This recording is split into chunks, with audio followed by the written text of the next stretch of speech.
I'm not entirely sure how it's possible for a video to get cooler every time I watch it, but man, I think this thing actually fits the bill. It's so good, man. I'm so impressed with Mike's work and with Chrono Wolf's work on the music. So good. Anyway, it is good to see everybody. Welcome, Arvanauts, to a Saturday stream. It is October 7th, 2023, and welcome to day 17 of Expedition from the Mysterious Peaks. We are calling this Into Wormwood, and we will talk a little bit about Wormwood and about the implications of that in just a minute. But first, just a couple of reminders about ways to support us on the channel. If you have not done so already, please follow the channel. Please check out our YouTube at !ArvTube. Discord is !ArvCord. Twitter is !ArvTweets. Blue Sky, !ArvSky. And the website is arvaneleron.com. Thank you, Triffany Metz. On the financial side, !ArvShop is the merchandise area, where you can get all kinds of stuff, including soon-to-be Expedition from the Mysterious Peaks merchandise. I've been promising that for a while, and it's coming. I swear to God, it's coming. It's on the way. So there's that, and you can also, of course, support the channel as well as getting some cool swag while you do so. Patreon is !ArvTreon, currently sitting at 16 members, 138 per month. We're looking to move that up, so any support that people can give there would be very much appreciated. And, of course, subbing to the channel, as CritTwitch was nice enough to just do now, to resub. Thank you to CritTwitch for doing that. And yes, subbing to the channel is also an amazing way to help us, and gives you custom sub badges and emotes and things like that that you can use everywhere across Twitch. So that is appreciated also. And while we're on the subject of all of that sort of thing, let me also remind everybody that during the Expedition from the Mysterious Peaks sessions, any cheers that you do will go directly to the players. Now, last couple of times we've had sort of lower turnout because of a variety of factors having to do with scheduling and things like that. So I'm hoping that we're able to get more cheers today. Any official cheers that you do that sends bits our way, that will get divided up among the players and separated out and sent to all of the players. And so please consider doing that. That's going to be the case for both today and later on for our second session, which will be later in October. So please consider doing that. If you can, that would be wonderful and would support the players of this awesome campaign. On the publishing side, Icarus for my graphic novel from Athos Arts. Library is my Tales and Tomes from the Forbidden Library. 5e Adventure and Sourcebook from Alligator Alley Entertainment. And while I'm on the subject of Alligator Alley, thank you to Alligator Alley Entertainment for sponsoring this campaign and for, of course, designing and producing Expedition from the Mysterious Peaks under the able content leadership of Rich Lescouflair. So thank you to Alligator Alley as always. And, of course, Greyshade is my Grey Assassin trilogy. That is the Greyshade universe. You can get Greyshade and Renegade right now. You can get Heretic, the final book in the series, is going to be coming out next year, so you can pre-order that. You can also pre-order the tabletop role-playing game from Brandon O'Brien of Greyshade. Very, very excited for that. And, of course, you can also get a copy of the, you can get the audiobook done by Trent Sparks, and very pleased with how well that came out as well. That audiobook was really awesome, and Trent did an amazing job. So you can also get a copy of that if you go to that !Greyshade link. And as always, !BLM, Black Lives Matter, important to affirm and assert the significance and importance of Black lives.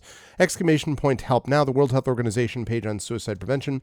Important to reach out to others when you need help and reach out to others when they need help as well. And !Ukraine, Ukraine, to help the people of Ukraine as they fight back against an illegal and illegitimate war with bravery and courage, and send the message that we will do so for others in that situation if it arises in the future. Quick scheduling note. If you were not here the last couple of days, quick note that we will be doing Expedition tonight, then we will be off Sunday, Monday. We'll be back Tuesday starting over on GOG.com's Twitch channel at noon for more Solasta Palace of Ice. And then at 4 p.m. Eastern, we will be back here with Shire Adventures, and there's going to be a big announcement about the future of that campaign, Shire Adventures, at 4 p.m. Eastern, so you will not want to miss that. That's going to be a big one coming up on Tuesday. Then we'll be off Wednesday, Thursday. Sorry, wait, we will not be off. I take that back. Wednesday, I wanted to highlight this. We will be having our first of two Negocios Infernalis full games. The Kickstarter for Negocios Infernalis launches on October 10th, and on Wednesday the 11th, we will be honored to be able to host an Infernalis game from my friends Carlos Hernandez and CSE Cooney and their players that they have assembled. And that'll be happening on Wednesday, this coming Wednesday. So you'll definitely want to be here for that. Then we'll be off Thursday, and then we'll be back on Friday. And Friday, Saturday coming up is going to be very up in the air. Friday, probably no stream because I'm going to be on my way up to CanCon in Ottawa, where I'm going to be doing panels and readings and signings and things like that. I'll also be doing an event on Sunday with fellow Athos Arts author Brandon Crilly at Perfect Books in Ottawa. So if you happen to live in Canada, please mark your calendars for that event and CanCon. So I will not be streaming probably Friday night. I'll be driving up there. Saturday night, I might stream. It depends on internet situations and what my scheduling looks like. So coming up next weekend, Friday and Saturday will be very much up in the air. Friday, pretty much very unlikely, and then Saturday is very tentative. But then I'll be back after that, and then I'll be here the rest of the month for a lot of awesomeness, including more Negocios, more tabletop play, more Expedition, more Eberron, more Shire Adventures, more D&D with GOG, actually more Talisman Adventures, I should say, and also more video games of various types, more Our Vocalists, and also the October 31st Halloween event of our annual Edgar Allan Poe reading. So all of that is coming up. Now, with all of that said, I am going to unmute myself so the folks know we're ready to go. I will apologize to them because if I interrupted anybody because I couldn't hear them, and then I'm going to unmute them. And We're last but talking about certainly book not stuff and least, publishing. I'm going to come over to. You're talking about what and what? We're talking about the WotC no longer distributing through Penguin. Oh yeah, I saw that. I saw that, which is like, and everyone's like, that's because they want to drive everyone to digital. I'm like, but I mean, wouldn't you just keep print? I mean, okay, like, but I mean, couldn't you just say you're just not going to do print books anymore if that's really what you were going to do? But it'll be books as a service or software as a service. They'll be wanting you to pay that continued $5 a month so that you have access to all the books. It's like Cory Doctorow calls this the enshittification of everything, where like things just get shittier and shittier. He's right. He's right about that. But this also feels to me like the Adobe vacation of things. Like everything gets more like Adobe subscription service, and Adobe progressively gets worse all the time. And just like in the music realm, that's Waves. Waves. And Patreon has having this problem of the Patreonification of anyway. We need to hopefully the writer's strike is the beginning of a pushback against all things creative. Hopefully. Let's just it's hope. Happening in games too. Somehow. No, I know. There are writers at individual studios who are unionizing. Oh yeah. I'm glad about that. Listen, the more unions the better. I've been in unions my entire professional life. Please. Unions as much as we can. I'm hoping we can get independent contractor authors and game designers to unionize too. It needs to happen at some point. Anyway, but now Everybody we are needs with to be in a guild. That's right. That's right. That's true. We should be in a guild. But it is my great pleasure to introduce the 3 out of 4, 3/4 of the incredible crew of Expedition from the Mysterious Peaks. And I will begin with the gentleman who has returned to his top left square position on the overlay. And that is one Mr. Johnny Pittman. It is good to see you, Johnny. How's life in the universe with you? How you doing? How are things? And who are you playing today? The way you described me being in the top left square, I thought we were on Hollywood Squares for a second, and so I was a little concerned. I was like, did we travel back in or Brady Bunch type of like, here's the story, right. Everybody. Yeah, exactly. I am better. I am recovered from COVID. I am good. I am survived a hurricane. It wasn't bad hurricane, but it still survived. Mm-hmm. I have survived the heat of the South, apparently, and we are now in the fall officially, so that's kind of nice. Although, as I understand it, California is getting hit with a nasty heat wave, at least Southern California is right now. It's hot. Yeah, I don't get it. I'm good otherwise. I am now existing someplace else in Virginia, not in the place I was before, and yeah, that's about it for the moment. And I am playing, I guess, Zek by the name of Titus Littlefoot. So we'll see what happens. I was gonna say, you guess. I guess it's been what? It's been a while, right? It has been. I don't remember. That's true. How do I RP? Well, that's true. Well, see, since you've been gone, Titus is now in the body of a puppet. No, I'm just kidding. I made all that up. Also, That's perfectly fine to me. Vintage Cronenwalked says hi, Zach. I don't know if you know who Vintage. I do. Vintage, loyal watcher of my streams. Oh, welcome. Welcome, Vintage. But it's good to have Johnny back. Good to see you, Johnny. And I'm excited to see how Titus handles things today. Moving right along over, we, as always, have the amazing Toya Kristen Finley, who I hope everyone here has spread the word and is hiring for all projects relating to game design, game consultation, writing consultation, and beyond that, multiple other creative things. But just start with those as a starter point, okay? Because Toya is amazing, and you should get Toya to all things at all times for all that stuff. But Toya, it's good to see you. I hope you're doing okay. Congratulations on the Titans crushing their latest opponent. I can't even remember who it was now, but it was last week I saw it. Bengals. The Bengals. How could you forget the I should. I know. Bobcats. It's like da da da da da. Yeah. Well, and actually, as a Steelers fan, I'd like to, in particular, thank you for crushing them into the dust. That was great. But how are you doing otherwise? How's life in the universe with you, and who are you playing today? Well, I will be playing as Nulls Darkly, a human bard. It sounds like the dudes who were putting on the new roof are done for the night, and hopefully they have finished, so the dogs should not be irate anymore. I just also suggest that we all move to Antarctica, because it's going to be balmy there pretty soon anyway. Yeah. But I mean, things are pretty good here considering what's going on in the rest of the world. I'll just leave it at that. Amen to that. But it is good to see you as always, Toya. Thank you, and I'm excited to see how Nulls handles things today. Kat is not with us today. Kat unfortunately wasn't able to join us because of a situation. Kat's fine, but was not able to join us. But will be here for our next session in October. And we are. Kat is not going to be here next month because Kat is going to be in their rented Spanish castle. Really, not joking. Doing this incredible writing workshop combination thing about which, I'm not insanely jealous, because obviously the people involved are amazing people and writers, but man, Spanish castle, y'all. That's I aspire to be able to rent a castle in Spain. Right, exactly. You've grown up when you can rent a Spanish castle. But anyway, Kat will not be with us next month, but definitely will be with us later in October, and normally plays Fob, and we will have one of our intrepid players here, Jaegering Fob, for our session tonight.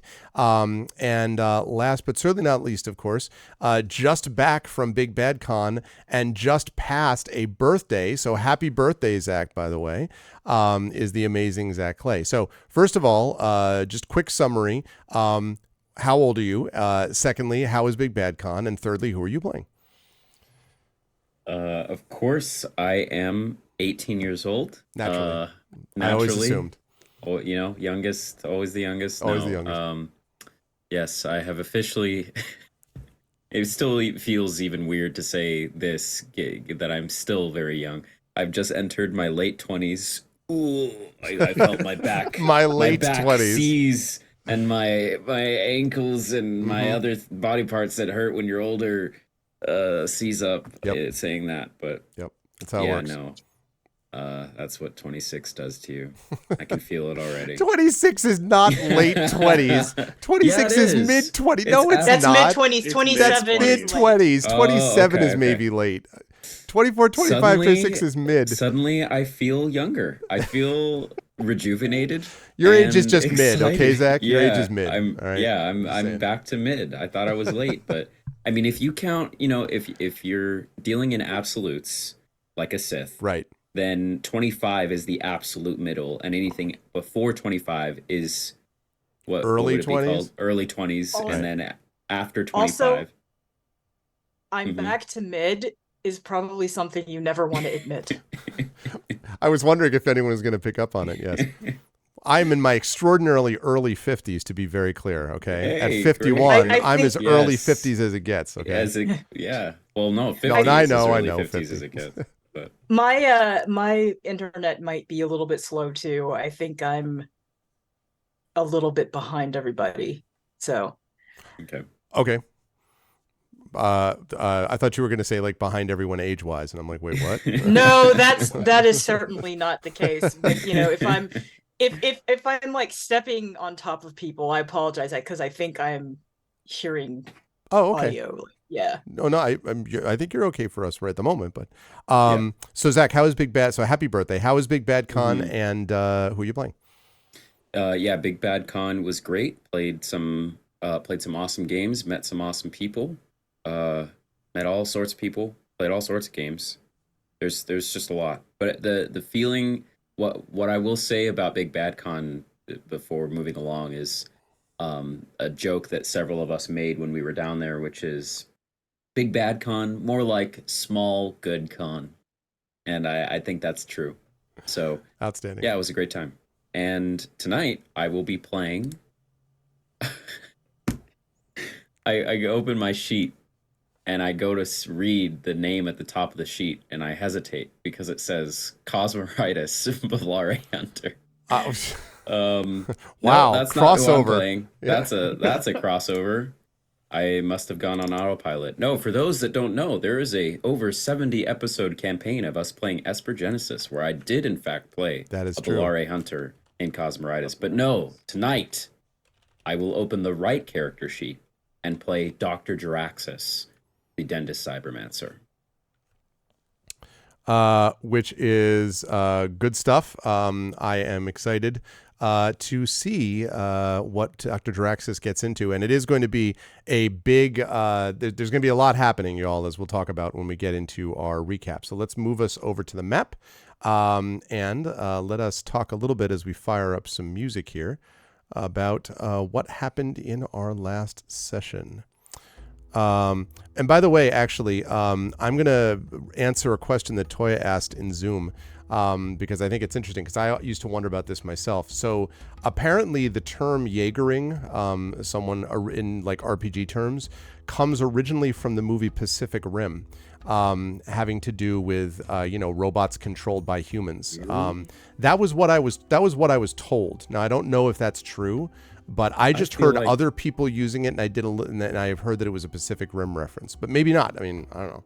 I feel like the term's been around for longer than Pacific Rim. Pacific Rim's older than you think, though.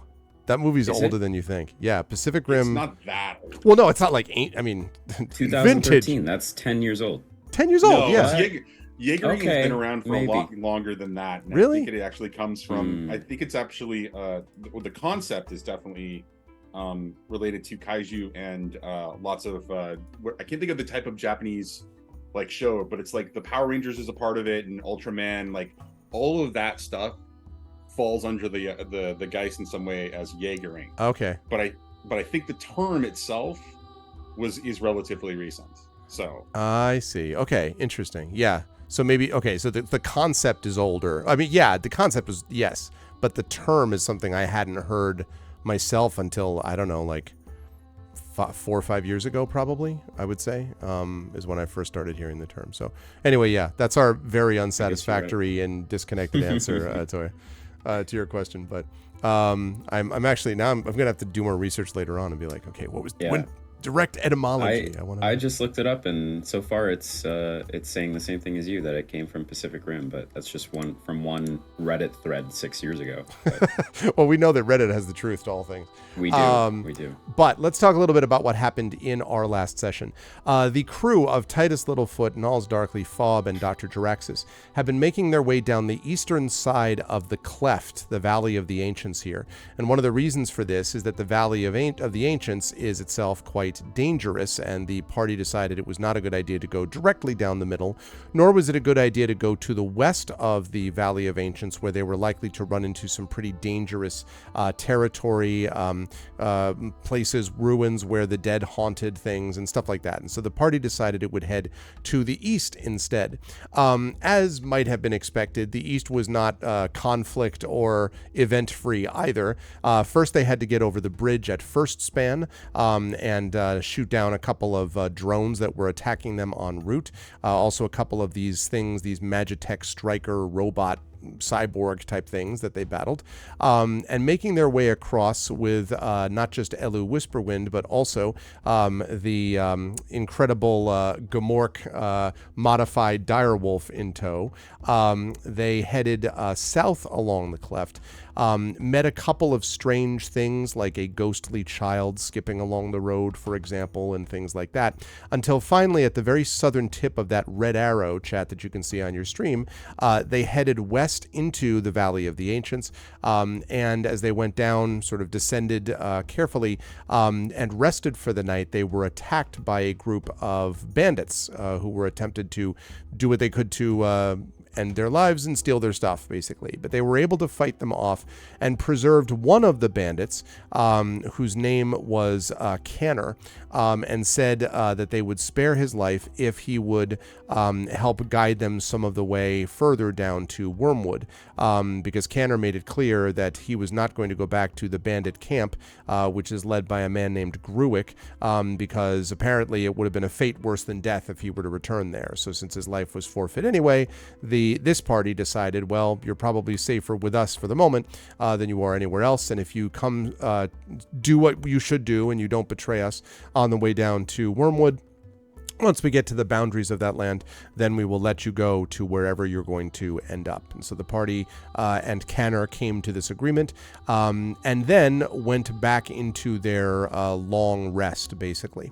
It should be noted, by the way, that as the party's been going down further and further towards Wormwood, they have had several aspects of things that have been confusing. Not just the Magitech stuff, but the fact that there have been these strange occurrences, these unearthly occurrences, because they're also getting closer to where some of the underlying crystalline structure that comes from the cataclysm on the planets several hundred years prior to this, that's getting close to the surface. And as it's getting closer to the surface, apparently, weird things are continuing to happen. And so the party has noticed more of this as they've proceeded south. Last note, Wormwood is the gateway to Celis, and Celis is where the party is headed so that they can meet up with Elu Whisperwind's parents and hopefully figure out a way that they can A, stop the advance of the Primarch, who apparently has lost his mind and is working now for evil purposes, and B, find out ways that they, especially Jaraxxus and Titus, can track down this beacon from this crashed ship, which is what led them to this planet in the first place. And so with all of these various elements and things in mind, I'm going to bring things back to the party. So just a quick question. I believe you said that you were going to try to go back to complete your long rest, but correct me if I'm wrong. It was about the middle of the night that you were attacked by the bandits, so correct me if that is not accurate. Is that what we agreed to, or? I think so. So and we were in the middle of our watches. Right. So the conversation that we had at the end of last time was that the long rest would either happen at the end there or at the beginning here. Okay.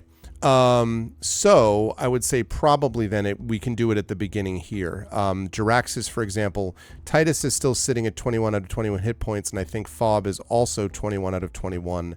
But Jaraxxus got hurt pretty badly and was sitting at 8 out of 21. So this would be an opportunity, Jaraxxus, either to do some healing or to use some hit dice to kind of get your take advantage of that long rest. And Nulls, you're also down by 5 hit points.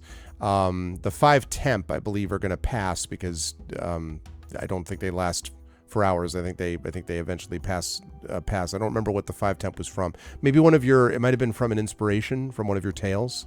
Is that maybe what it was from? I don't remember. that was it. Yes, but I think that got used up. So Okay, that's what I thought. So then just the 19 out of 24. So you might be able to use one of your hit dice. I think we've done this with you before, Toya, but if not, I can kind of walk you through it if you want. Using hit dice during a long rest to heal. Have we talked about that? we have not. Okay, so when you first roll your hit dice, you have a particular die that you use, D4, D6, D8, D10, to determine your hit points. For the Bard, I think it's D8, but I need to look, but I think it's D8. So you are given a certain number of hit dice, and since you're level 3, it's 3 hit dice, that you can use to get your hit points back, and you can use them up during actually short rests as well. During a long rest, you get half of your hit dice back. So I don't think you've used any hit dice so far anyway, so this would be a rest period during which you could use those if you wish. And you simply do it by rolling your D8 again and adding your constitution modifier, if any, to it, and that's the number of hit points you would get back. And then you have, in this case, 2 out of 3 hit dice left. You can roll another one if you want. Like, you could theoretically use all of them in one rest if you wanted, or you could save them. But as I say, they only recharge half at a time, and they only recharge during long rests, not short rests. So I've got a question. Sure. My understanding was that during long rest, all of your hit points replenished anyway. Is that correct? Well, in the Esper Genesis system,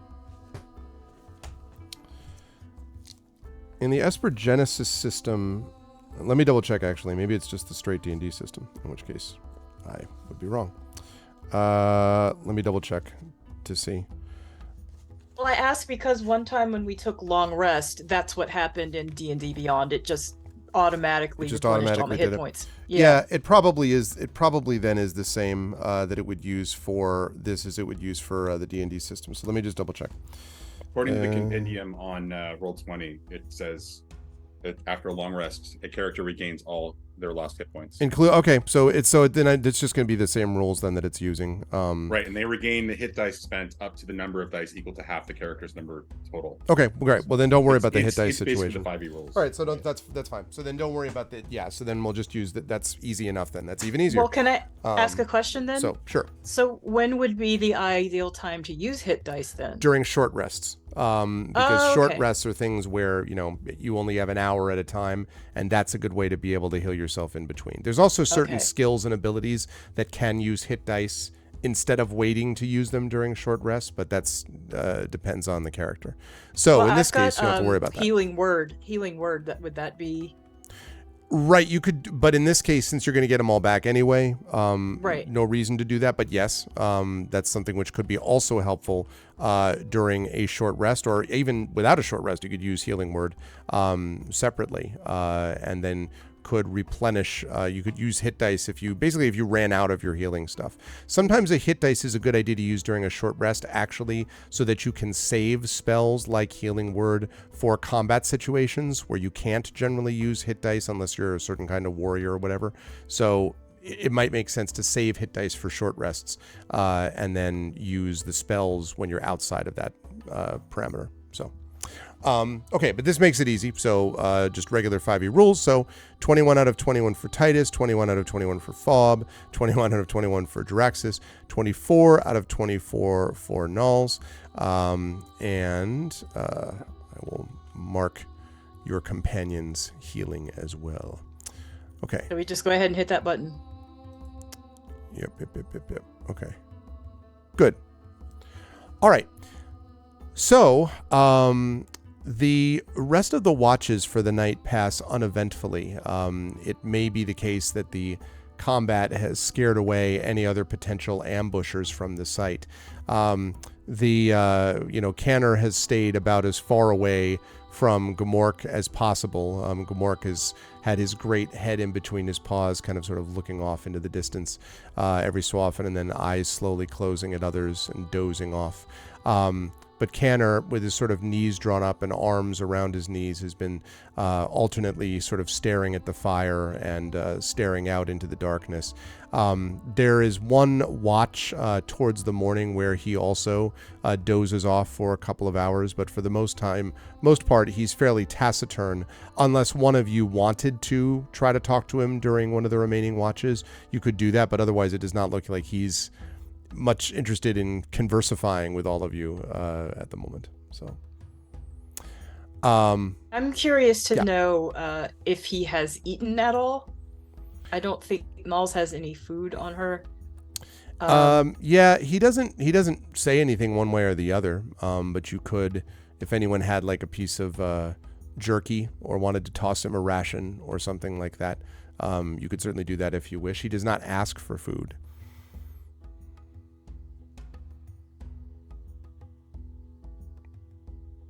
I think Jaraxxus is himself pretty beat from the past night, and so he doesn't really offer much concern for the guy.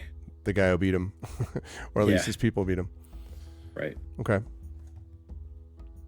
Well, so assuming that that's the case, then when the next morning arises, sort of dull and gray over the hills, you find yourself again surrounded by a few of the bodies from last night, but otherwise no other signs of life in the immediate vicinity around you.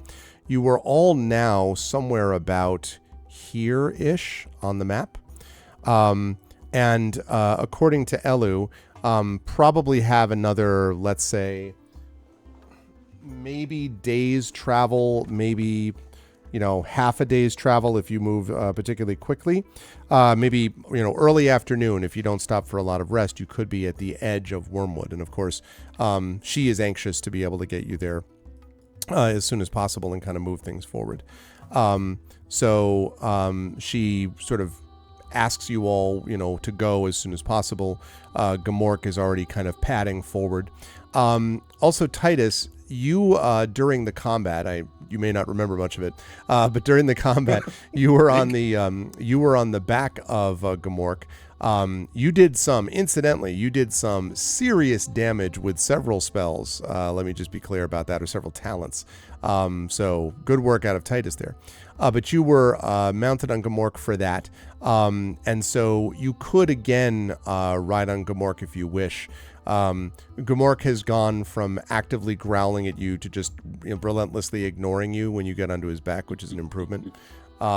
So you could do that if you want. Or walk alongside. It's up to you. I imagine Titus didn't follow the sort of the protocol I was trying to establish before. So Titus is going to walk alongside Gamork, not going to ride him, not going to ride behind him, or not going to walk behind him either. He's not giving him difference in the pack. He's right. Walking at the same level at this point. Okay. Yeah, and Gamork ignores you. Canner again is on the opposite side, like of all the other people walking. Although Alu is definitely casts her eyes over to Canner on more than one occasion, but he seems sort of like not really interested in paying attention to anybody else. You notice also, all of you, that he has this kind of long, rangy step that the step of someone who is used to traversing long distances on foot and has done so quite often. And he's reasonably tall, actually, and but he walks pretty far with each step ultimately, and he has to clearly consciously slow himself down to keep from getting ahead of the rest of you. But otherwise, you make your way as the sun rises and you're able to see a little bit of light coming into the valley, until you see the green and purple and brown leaves of Wormwood coming closer and closer, until probably the afternoon of, I believe, either the second or the third day since you left First Span. You find yourselves, let me draw this. You find yourselves here. in the edge of Wormwood. Probably about 2 in the afternoon, if you had to guess. Wormwood stands in stark contrast to the devastated Valley of the Ancients. Here, the ancient trees are crowded together in such a way as to appear to be embracing each other in fear of what lay on the horizon, and the remnants of the road you've been traveling wind into the darkness within.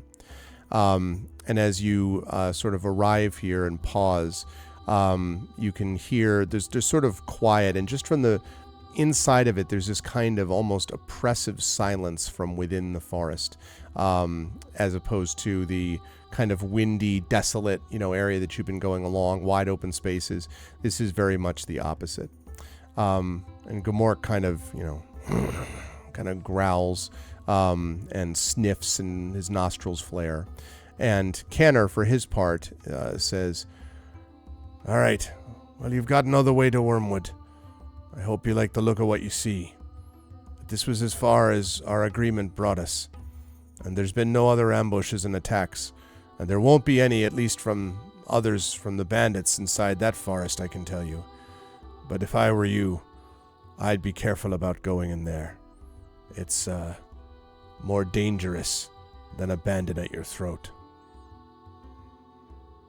Wormwood is? That's right. There's all kinds of rumors there about people who run the place. People who themselves are more tree than person, or at least more interested in the land than they are in anything else. And they have no love for the people coming from the valley, I can tell you that much. But we are not from the valley. What would you expect from strangers from another world? You're coming from the valley into the forest. That's all they're going to care about. Hilness, thank you for the subscription. Hilness says, "I thought we were getting an upgraded puppet." Hi, Hilness. Soon TM. Soon public. Soon TM. Thanks, Hilness. I appreciate that. Sorry, Johnny, on you go.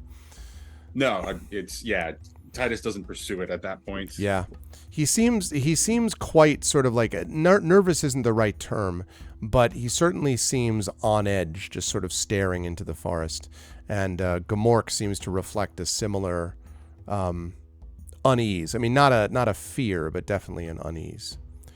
And Araxis will approach him and say, "So now that we have let you go, what will you do now?" "First, I'm going to see what I can do to kind of get someplace else in the valley and set my own way. If I'm able to get out of the valley, that might even be better. I don't want to be anywhere within 100 miles of, well, either this place or Gruick's camp. That's assuming I make it, and there's no guarantee of that." Well, before we part ways, where did Gruick get her intel? How did she know we were coming? Well, Gruick's, and he mentions that Gruick apparently is a he, not a she, he says, but he says, Gruick, he's got a lot of people that report to him. He's been in the valley for a while, and he knows the typical paths that people use to cross it, especially if they're trying to go south, get to one of the gates, or maybe even to Celis. So he knows more than to expose himself that way. He has spies, and I think he might have arrangements with, well, I don't know, some of the higher-ups in some of the cities, but I couldn't prove any of that. All I know is that Gruick knows when people come in the valley and when they're leaving it. And unless I miss my guess, he's going to send people out this way sooner rather than later to try to find people. He's not going to go into Wormwood, though. He wouldn't be stupid enough to risk his men on that.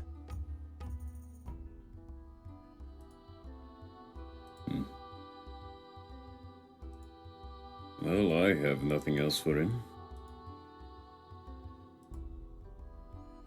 And he sort of like looks at all of you, and then he says, I'm not going to say thank you for anything other than not simply stabbing me when you had the chance.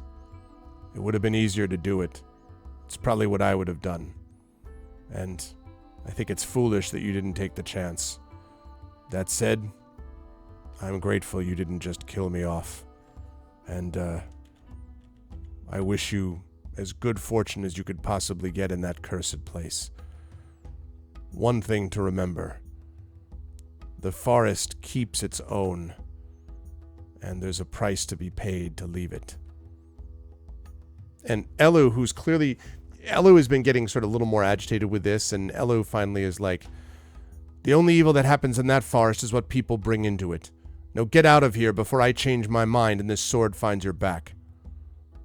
And he kind of does this sort of elaborate, semi-bow with a smirk. And then he nods to all of you, and he turns and strides away.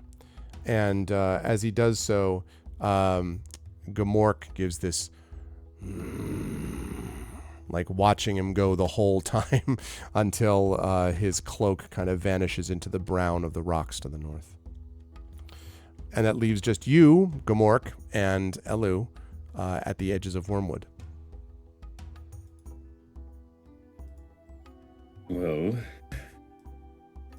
is there anything that you wish for us to know before we enter this town? This is where we will find your parents? Yes. Well, this is where we'll find the Realms Gate to get me to Celis, and that's where my parents are. Oh. He's right about one thing, though. The forest can be treacherous. The Realms Gate moves. It changes position. Or the forest does, I don't know. It used to be that the certain paths were kept open and locked in place. You could walk in and practically follow as if you were following arrows on a map directly to where you needed to go. But that's changed over the last 10 years or so. Now the forest shifts. The paths are treacherous. They go different directions. But the Realms Gate can't be moved, or at least it can't be destroyed. So somewhere in there, we're going to find the Realms Gate that will bring us to Celis and get us out of this hell-cursed valley. Tanner did warn us that Gruick would have people waiting for us before we got to Wormwood. Should we investigate and see if anybody's on our tail or in front of us? If they're in front of us, they'd be more foolish than I imagine. Canner was also right that people in the valley don't want to go anywhere close to Wormwood. They think of it as some kind of, green hellscape. And in some ways, they might be right. If there's someone ahead of us in there, they're probably not going to be in any shape to actually attack us. As for behind us, sure, we can look if you wish. I figured that we just got lucky. We undercut a bunch of the bandits, and they didn't have a chance to react and send more by the time we were out of there. At least, that would be my guess.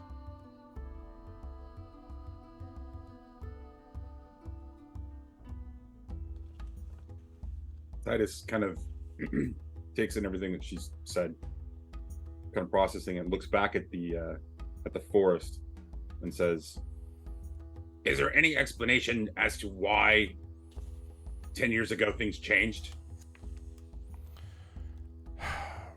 Not exactly. When the cataclysm first happened, when the Celis Spire was destroyed centuries ago, the outer trees protected much of the interior of Wormwood from that devastation. And so, when you get in there, you're going to see lush green forest, fresh as if it's been here, as if it's still young despite its age. But it used to be that we would know exactly where we were going. It might have something to do with when the cultists started to arrive, when the Makers of the Light decided to become the Light of Aoth cultists showed up. Things started to change a little bit then, although we didn't really think much of it at first. And it was a long time before the Primarch had started connecting themselves with the Light of Aoth. But anything bad that I've found in this land comes from them, so it wouldn't surprise me if they had something to do with it. But there was no event or specific thing I know about that did it, just that guides and merchants that used to go in and out with no problem started to find it more and more treacherous and difficult and dangerous. I imagine we would have done something to fix that sooner rather than later, but for some reason, they never got around to doing so.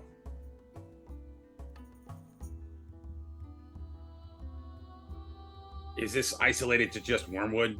This sudden, maybe gradual shift over years? Or is this like something we're seeing everywhere? I think that Wormwood is probably the most obvious example, but you saw for yourself what First Span is like. You saw for yourself what some of the things that we found here was like. And she kind of glances over at Gamork, who is just sort of staring into the wood. And she says, I didn't used to see creatures like this, modified like this some years ago. So, in a way, this may all be connected to whatever it is that's going on with the Primarch and the rest of them. But as far as anything extreme, this one is the one that's the most obvious to me, because it leads to the place where my parents live. I know it the best.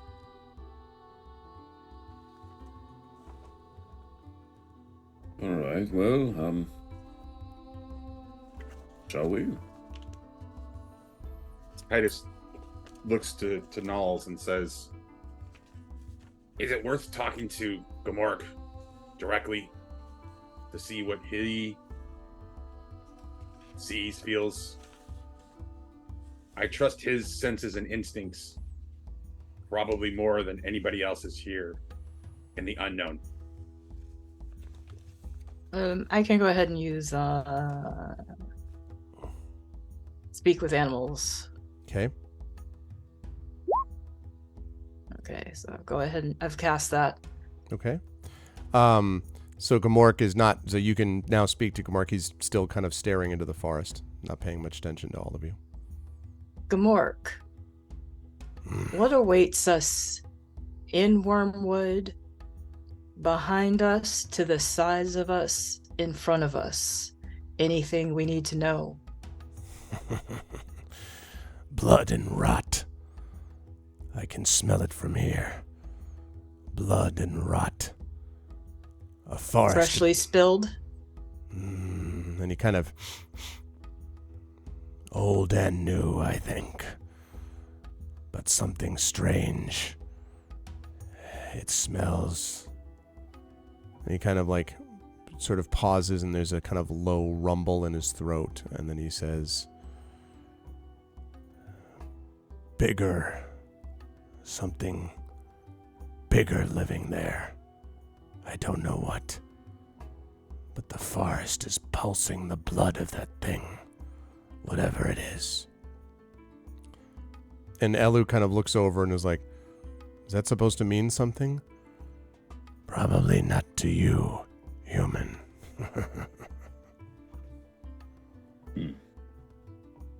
Well, this is a good point, too. Elu, do you know if the people in Wormwood would take kindly to us walking in with a dire wolf? And Elu sort of shrugs. I don't know. Nothing else takes kindly to having a dire wolf around us. And of course, Gamork, who can't hear any of that, still is kind of a low growl over in her direction. But she says, dire wolves, especially ones like this, are justly feared.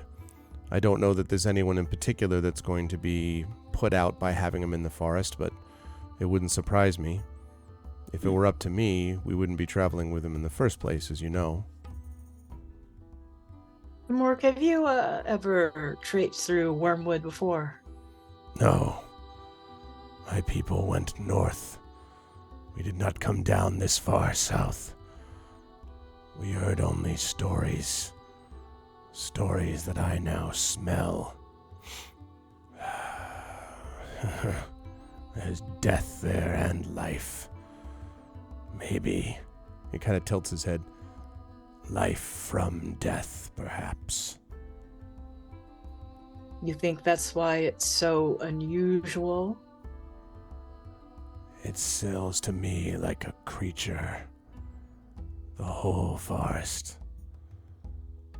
I would not walk in on my own. But if you will risk your lives, I will come with you to be amused. I wonder if they've been doing experimentations on the creatures of the forest in this place. And Elu kind of looks at you and is like, that hadn't occurred to me. You mean like what was done to him? And she kind of nods at Gamork. Exactly. If they're able to get into the Wormwood, I don't know.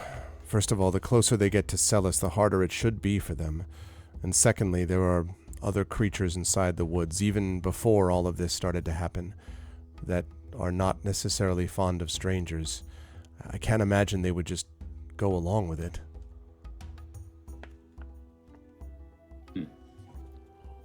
Titus is going to look to Gnarls and say, ask Gamork if the master, the person who freed him, gave him this, is at war with anybody in nature or seeking anything else. The machinations of integration, I guess. Nature and this, whatever this magitech.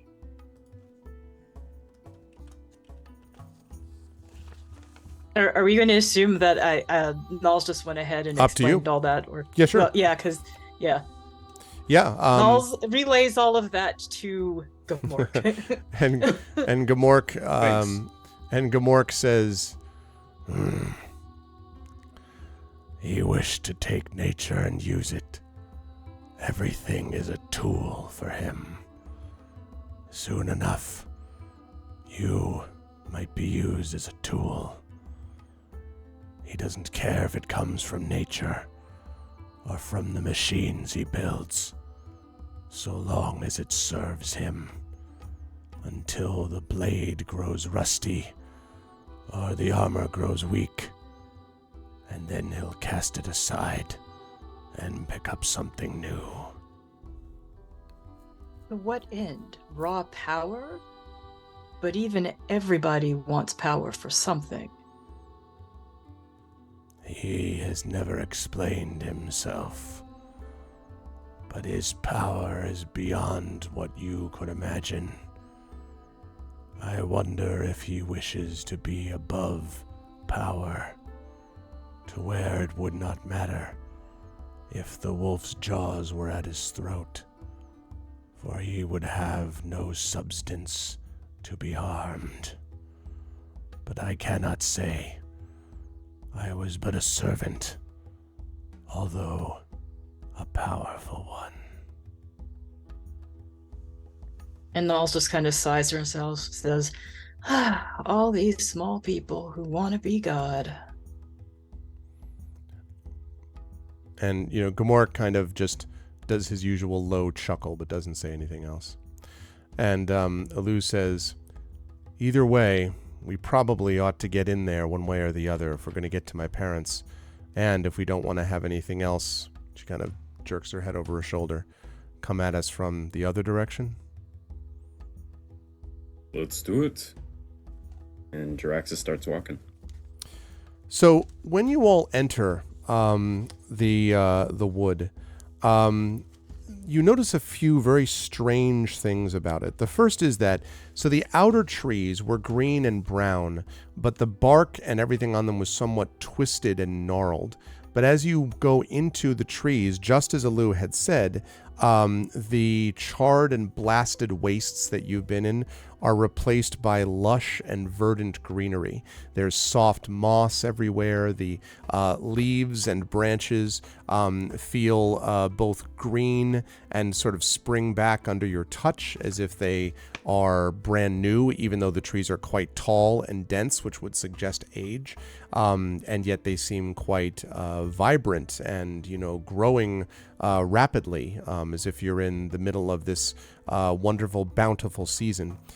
Except that all of this beauty brings no comfort because it is unearthly and haunting.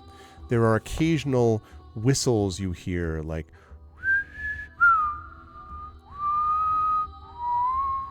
like just sort of floating through the air. It's not clear if you don't think it's anyone whistling like an alarm, because it almost feels like sound to Null, maybe Nulls to you especially because of your musical background. It almost sounds more like music chimes, more than someone actually whistling, that type of thing. It sounds more like music chimes maybe. And the entire place has a kind of surreal quality to it. And as you go a little further on, a chill breeze blows through this area, even though the trees are quite dense, and it contains the scent of rot. Even you, non-wolves, can smell it now. It's the rot of living, decaying things.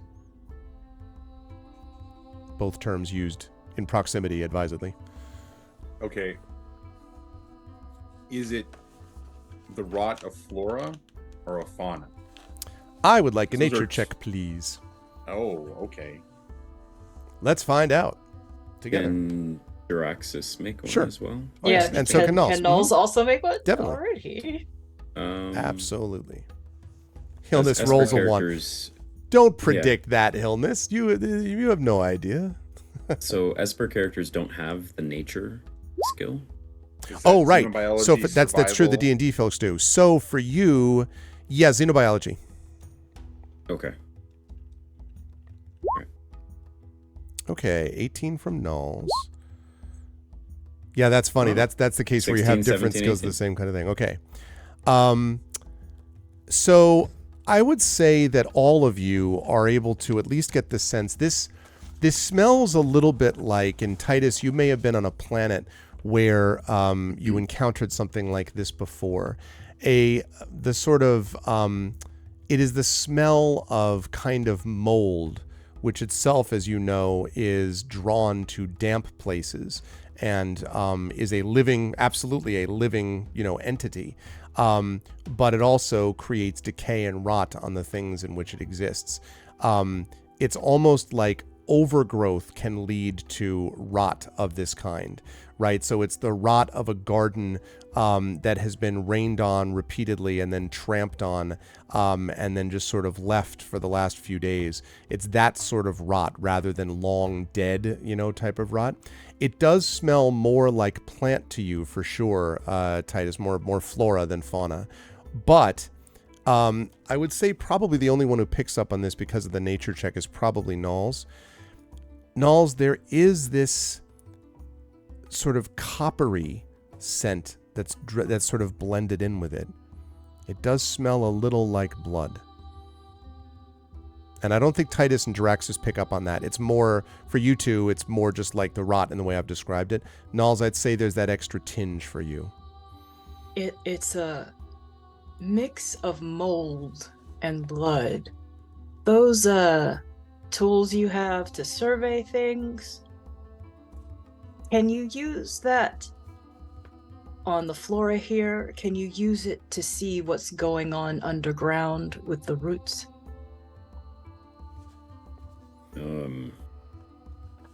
Are you talking to the two of us? You're the ones who have those special space things. Well, I record things, but I have no, I mean, I am a scientist, don't get me wrong, but, yeah, I can survey.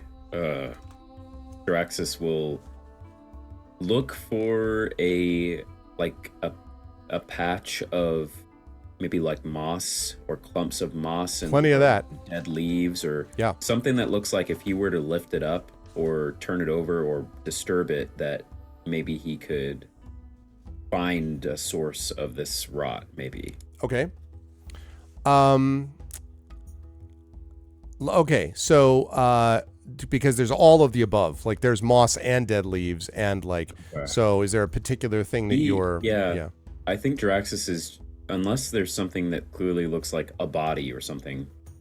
No, I you think don't see his that. goal is to maybe the ground is sort of, clear here on the path that we're taking, the dirt path that I imagine that we're on. But Ish, although I would say more leaves than dirt, but yes. yeah, so Jaraxxus is going to step a little bit off the path look for somewhere that has a huge clump of smelly, moldy, detritus or whatever, and it's just going to lift it up to try to see the ground. Okay. When you lift it up, there is this moment where you kind of reach down, lift it up, and poof, this reddish brown cloud comes up. I would like you to make a Constitution saving throw for me, please, Jaraxxus. My pleasure. 11. Yeah, so you kind of are like, deep breath, deep in the lungs. So when you do this, there is a moment where you kind of stumble around and you hear Alu saying, "What's going on?" And then sort of echoing voice, and then the world, kind of the forest, the green forest sort of spins above you. And then you all, Titus and Nalls and Fob and the rest, see Jaraxxus literally just topple over and hit his head against, fortunately, soft moss, but still. I'll ask what Titus and Nalls and Fob do in a minute. But Jaraxxus, I want to tell you that you, as you sort of fall to the ground, and it feels like you're losing consciousness, you hear this very strange whispering voice around you. And it does sound as almost like, as if you, to go out of game for a minute, well, actually, even in technical terms, as if you had headphones on, right? And you were in the middle of this thing. So like you had the surround sound effect. So you hear this, prepare, pay, and blood, pay, and blood, play, play, and blood, play, blood, pay, and blood, play, and blood. So you hear a lot of this pay and play in blood, and then just occasional flashes of green. You think you maybe see the face of a woman, maybe a human woman, but it's immediately like you think so, but then and you don't recognize it at all, and then it immediately vanishes again, and you're just left with this sound of pay and play in blood. Now, the rest of you have just seen Jaraxxus tumble to the ground and hit the ground and lie there. Yes. Pay to play, blood play, like all that thing. Is this like a reference to like 80s music industry stuff or something? I mean, it totally sounds should be like a 90s R&B song. It totally Sounds No like diggity.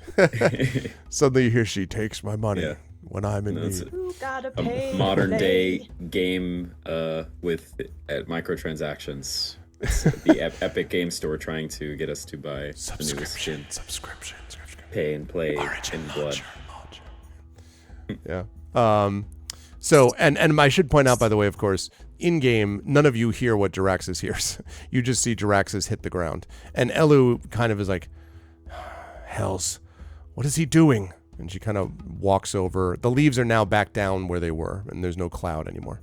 So, Nalls actually calls out to Elu to stay away from where Jaraxxus is. So Elu stops. And also, Nalls starts looking for anything that looks like a cluster of mushrooms.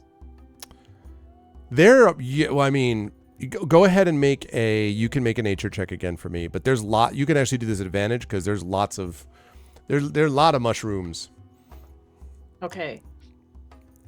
And as has been pointed out in chat by Johnny, mushrooms never lead to any problems. Is 22 good enough? Wow, check you out. Is that a crit too? Yes. How about that? Yes, you do find, in fact, several sets of mushrooms growing around 2 trees. One of them is more flat and wide and more whitish, like an off-white. The other one is more thin and narrow, clustered and dark brown. Okay. So yeah. So Nalls warns everyone, mushrooms may look separate, but they live and act as one. I think all of these mushrooms, they're one, and they attack Jaraxxus. And Elu, sort of like, who has stopped at your warning, Says, well then, what are we supposed to do then? We attack them all. The At mushrooms? once. No, just find a cluster of them. And she kind of stares and looks at it and she says, my parents always told me it was not a good idea to attack things in this forest. At least not natural things, not things part of the natural world. They can sense it, they used to say. I don't think these are natural anymore. And she nods. Have you slowly. known any mushrooms that just knock somebody out like that? No. But he's not from our world. It might be that he's more affected by things here than others are. And she kind of looks a little uncertain, which is not a usual thing for Elu. Elu doesn't usually look uncertain. Just because I said we attack them doesn't mean that we don't outsmart them. But we do have to be smart if they're an entire network. And they have the advantage here. They can probably hear our footsteps and they're all communicating with each other. They know how many of us are here. They know what species we are. Except for Jaraxxus and Titus. And she nods slowly. Jaraxxus, I would like you to make another con saving throw here, please. Hey, Wispy. Mushroom attack. Yikes. Play 6-month warranty. Play 6 I already bought that skin from the store. Oh, Cosmetic Advancement no. Season 12. Titus is going to do a couple of things. Okay. Um, And I'm sorry. I'm so sorry to interrupt. One thing I did want to mention, because I didn't describe this.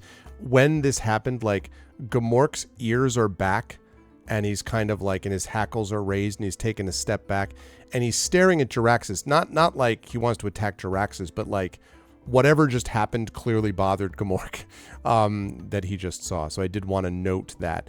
Not that he, like, it doesn't seem like he's like, oh, I totally know what happened, but whatever that was like freaky to Gamork. So sorry, on you go, Johnny. Apologize. no worries. First, the cloud of spores.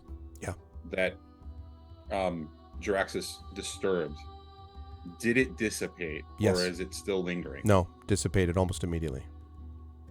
Okay. Not taking any risks. Titus is going to tie something like a piece of cloth around his snout Okay. and mouth, and really try to take shallow breaths as he moves towards Jaraxxus and checks his condition. Okay. Make a medicine check for me, and no spores like come up to greet you or whatever as you walk over. Okay. How about a 19? So, it's pretty obvious to you that so Jaraxxus is unconscious. He's breathing. You wouldn't say normally. He's kind of like he's breathing a little bit shallowly and quickly, but he doesn't look like his heart rate is not extreme or anything like that. The thing you notice though the most, Titus, is that his eyes below his closed eyelids are rapidly moving. It's like a kind of accelerated human REM sleep, if you had to guess. And you're not sure that you've seen anything like this in particular before. He doesn't look physically hurt, but he looks, at the moment, unaware of the outside world. Would the condition be described as poison? Yes, I would say so. Yes. Okay. Is he out? He's unconscious, Can Nulls try something? maybe. What would Nulls like to try?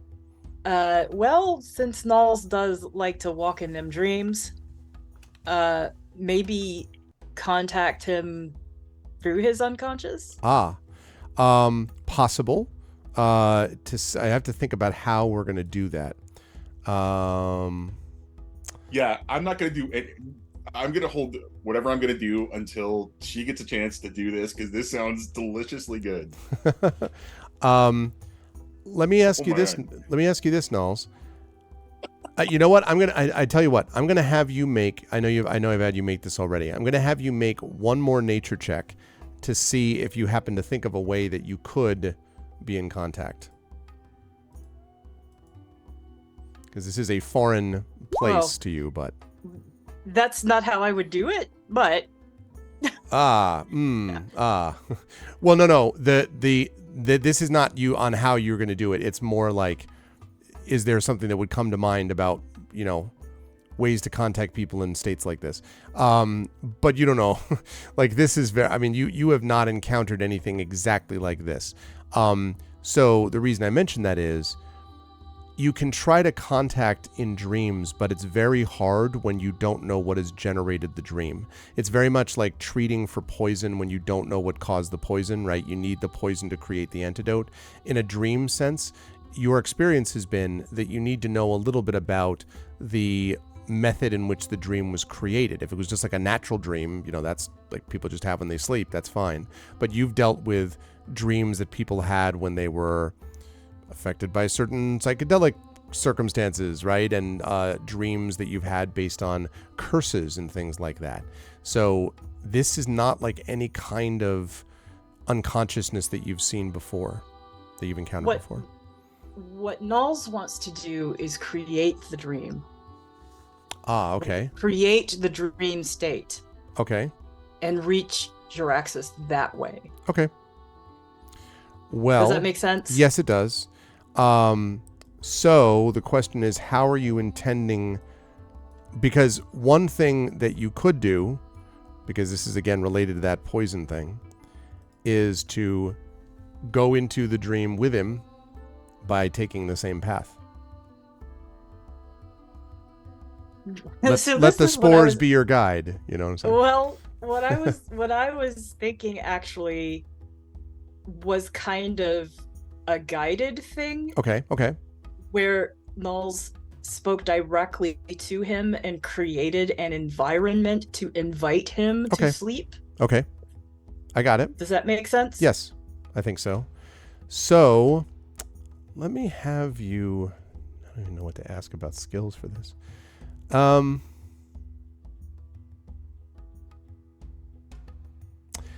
I think I'm going to ask you for, this is slightly outside the box, but so is the thought process. I would suggest a performance check. I want to see if you can actually create through your dream state, through singing and various things to kind of make it happen, to see whether this can occur. And I assume you're letting everyone know you're doing that? Okay, how's 20? That's pretty good. So you tell me, as you're creating this dream state, are you singing it into being? Are you humming it? How are you? So, I'm going to speak directly to Jaraxxus. Okay. And kind of, it's kind of a mix of kind of a sing-songy voice. Okay. Jaraxxus, as you're lying there, you feel calm, you feel at peace.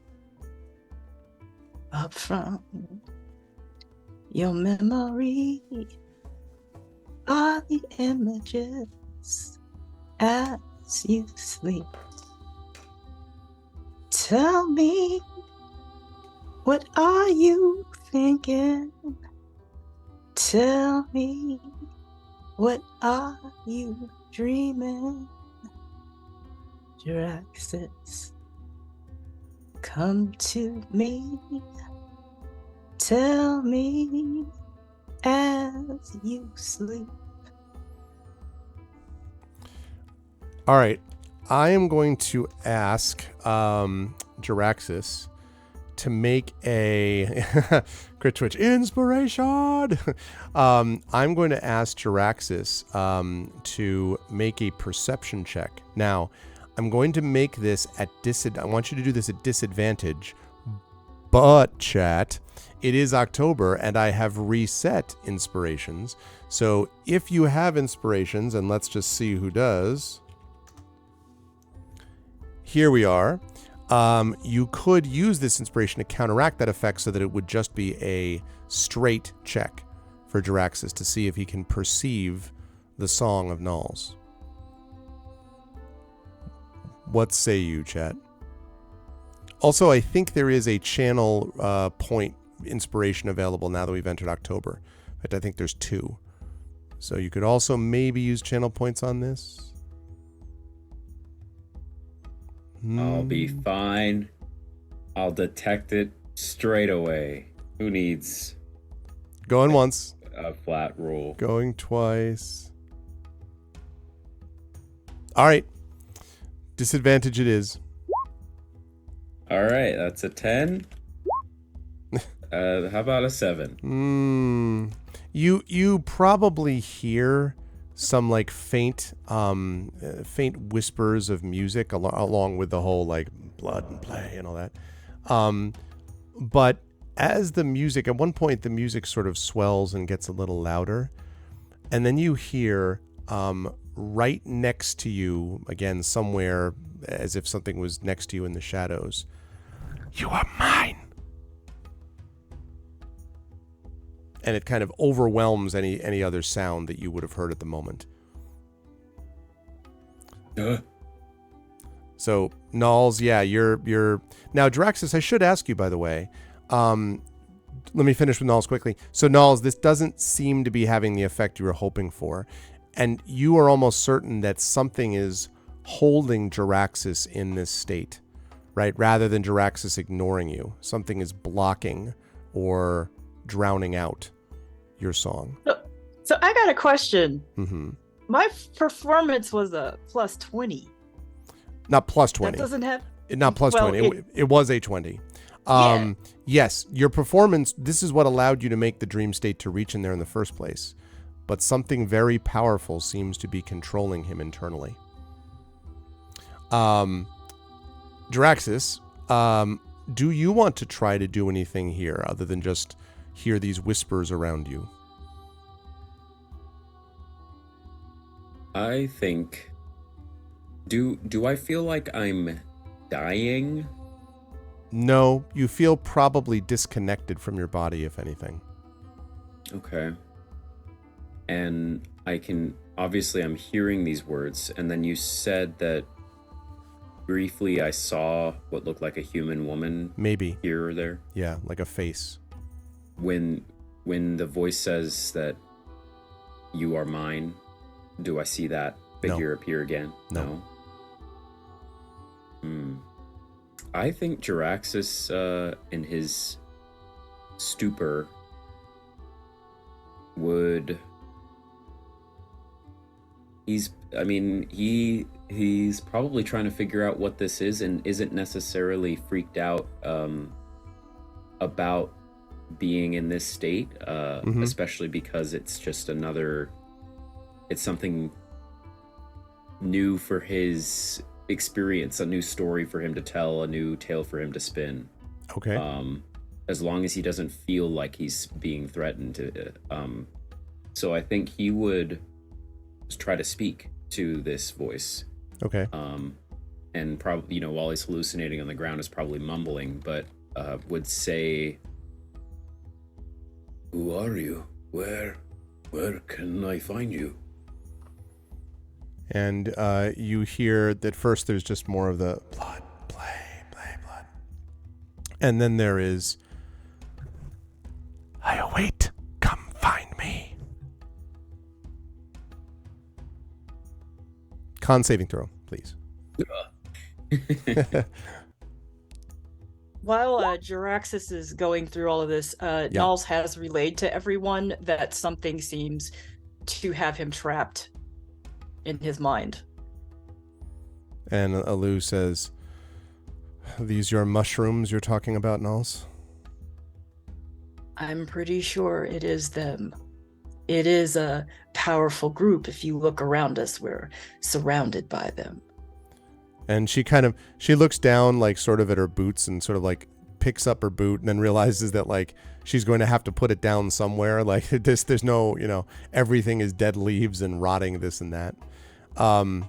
Is there an obvious path that we're on? Yes, yes, there is, but it is winding and like sort of switchback and but yes, it's distinctive because it is a little bit less cluttered, and the leaves that are on it are older and more like rotted, than the ones that are off the path.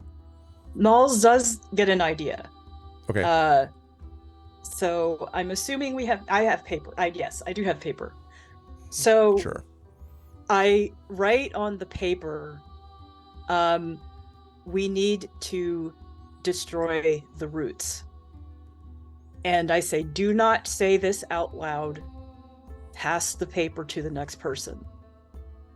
Okay. And so who's standing closest to me? I would, whoever really wants to be. Ilu is a little bit off the path. Possibly Titus. I would imagine maybe Fob. Okay. Actually, I'm going to hand it to Fob, because Fob will probably find the safest way to get around to other people. Okay. So I hand the paper to Fob. Okay.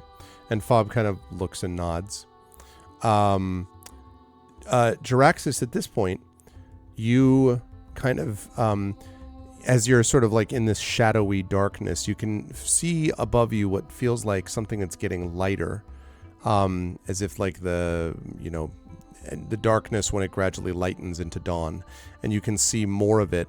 And there's something about the surface of it that is sort of shimmering or waving as if you were beneath of the surface of a vast ocean. And as you come up towards it, the sound of the whole, pay, play, blood, all that gradually fades.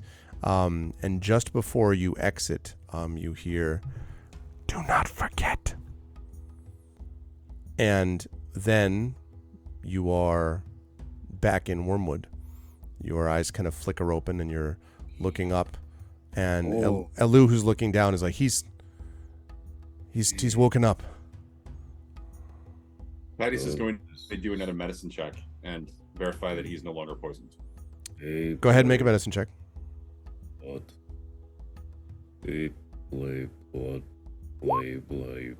That's a 14. He definitely does not seem to be poisoned, but he's quite groggy and a little bit out of it, as you can hear for yourself. What is he saying? Play, blood. Oh. Something about blood or something. Gamork now is like, body is down, like almost on the ground, and teeth are bared, and just. How much time has passed? Since this began, a few minutes, maybe 3-4 minutes. Titus will turn to Nulls and say, ask Gamork again. See what he senses. He was poisoned, but ask him what he sees. We know that Titus was poisoned. What did you sense? What attacked him? You mean Jaraxxus? To Gamork. Yeah, Jaraxxus, yes. Oh, yeah, that's okay. Yeah. I was like, Sorry. Wait a minute, I also attacked... Oh, no. And Gamork kind of... You cannot smell the blood and the rot. It's there. That was on him a moment ago. Foul stench. The blood and the rot was on him like a spell? Blood. In him. It was in him, enchanting him. Play. In him. And kind of slowly, like... Oh, all right. Well, we have to get up, and Stay seated for a minute while I check you over. And I also relay the message to Gamork. Okay. What I wrote on the paper. I'm assuming now that the paper has made its way around to Yeah, everybody. I would think by now. Except I hold whoever's trying to hold it to Jaraxxus, I halt them from showing it to him yet. Okay. I have one quick question about the paper, and then I'm going to respond to the fact that you just shared the information from Gamork. Greg, would Titus and Jaraxxus be able to read the paper actually, because the written language is going to be different, essentially? And I mean, while we might be speaking some form of common or whatever, I'm not sure that we would have the written information for the translation. I mean, by that token, though, we wouldn't be able to read anything on this planet. I think actually you are able to read at least common languages here. And I think part of that may tie into the mystery of the beacon and like your ability to interact with people. Like on the one hand, it's a very different sort of societal arrangement and culture and like kind of level of advancement.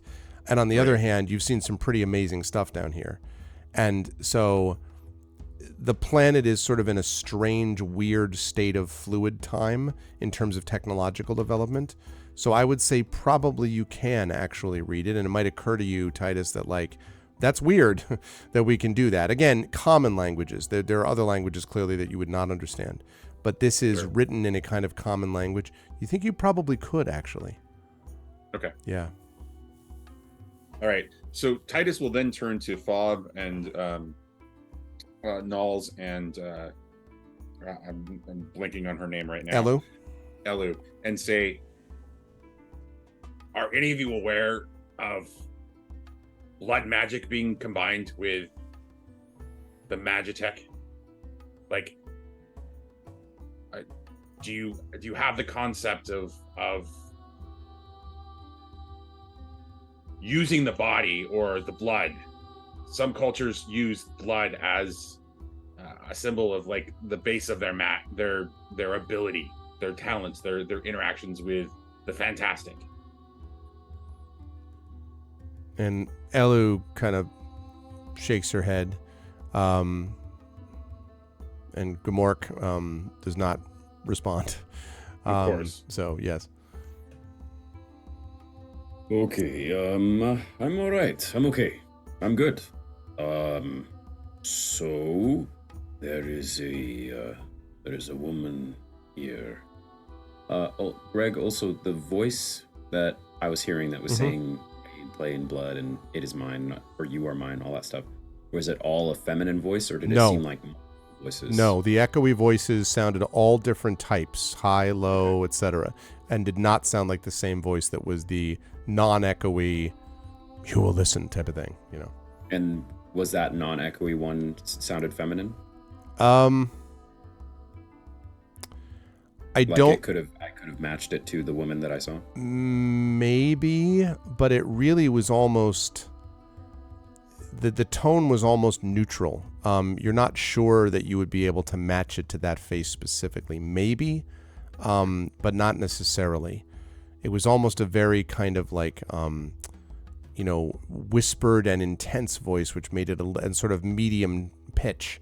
So it's a little bit hard to determine, where it might have belonged in terms of like what was most likely to have produced it. Other than to say it was definitely different than the echoey voices. There are people here, and there's something to do with blood, and someone wants me to find them at the center of the forest. I think. They didn't hurt me. To you. Yeah. I heard voices, many, many voices. You didn't hear it? No. Oh. Well, I'd give it a try. It didn't hurt. I'll pass on that one. I don't like uninvited surprises.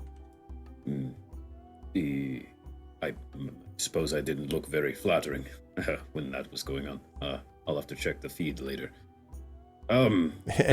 And you see Gamork right. growling slightly, looking at you still with his ears back. Oh, did I do something? Did I? No, it's more what happened to you that is of concern to him. I'm Tell him I'm fine. I'm all right. We should continue. You know, maybe I'll turn my light on and be a little more aware this time, and maybe. Do you think you're still connected to these voices? I don't mean that you're poisoned, just that they reached you when you were on the ground, and so all right. They may have access to you. Kind of like with your little moving pictures. How you're... Hold on. Do I hear anything? You do not. Do I still, like, when I inhaled these red spores, like, did it have like a particular smell? Like, is it caked in my nostrils or something, or like? No, it's not caked in your nostrils, but the memory of it is definitely the coppery, sweet smell of blood. Okay. But it's not, you don't have it like, like locked in your nostrils. Yeah. Nope, I think I'm good. The spores are gone. I feel fine. And Elu says, we should stick to the path. No pulling up leaves or mushrooms or anything. Hopefully we learned something, though. Come on, I'll lead the way. They know me around here now. Maybe not. Oh, what? You want to lead the... I mean, go ahead, but I'm the only person that's spoken to anyone in this forest so far. I suggest we proceed with caution, because whatever knocked you out had a hold of your mind and didn't want to let go. Yes. All right. All right, I will be right behind you, though. And Elu says... is going to keep the... sorry, go ahead. No, go ahead, Titus. Yeah. I was going to say, Titus is just going to keep his mask on his face and not speak at all. Like, he's continue the whole shallow breathing thing. Okay. And go ahead, Nals. So Nals looks to Elu, and Nals kind of circles back behind Jaraxxus to keep Jaraxxus in front of her so that he can't lead. Right. He's kind of surrounded. Right. And Elu kind of nods and sort of gets it. And you set off down the path again, like Elu tries to keep this position with you so that Jaraxxus isn't like, oh, right then, and heads out in front. And I would say, unless you're trying to conceal it, I think Jaraxxus, you probably figure that out fairly quickly, that they're like not making sure you're not the one leading, from what you can tell, There's only one path. There is only one path. As you walk along this path, it is soft and damp with dew, and the tree cover parts some, and you can feel the warmth of sunlight filtering down from above. The air is filled with bird song, but where bird song would typically bring you joy, and would feel peaceful, there is little joy here. It's as if the forest itself is agitated in some way by your presence. And as Nals, you and Titus are walking, Nals with Elu are bracketing Jaraxxus, and Titus, you're walking along, you suddenly hear a kind of almost what sounds like a sort of like an intake of breath from somewhere within the forest. And then you hear, suddenly and inexplicably, you hear laughter, and then many more laughs, childlike laughter from the dense trees, although you can't see the source. Suddenly you hear, play? A sing-song voice calls out in question. What follows is less a question and more a suggestion, however. Run! The voices all say in unison. Which is a good spot for us to take our break. You are watching day 17 of Expedition from the Mysterious Peaks.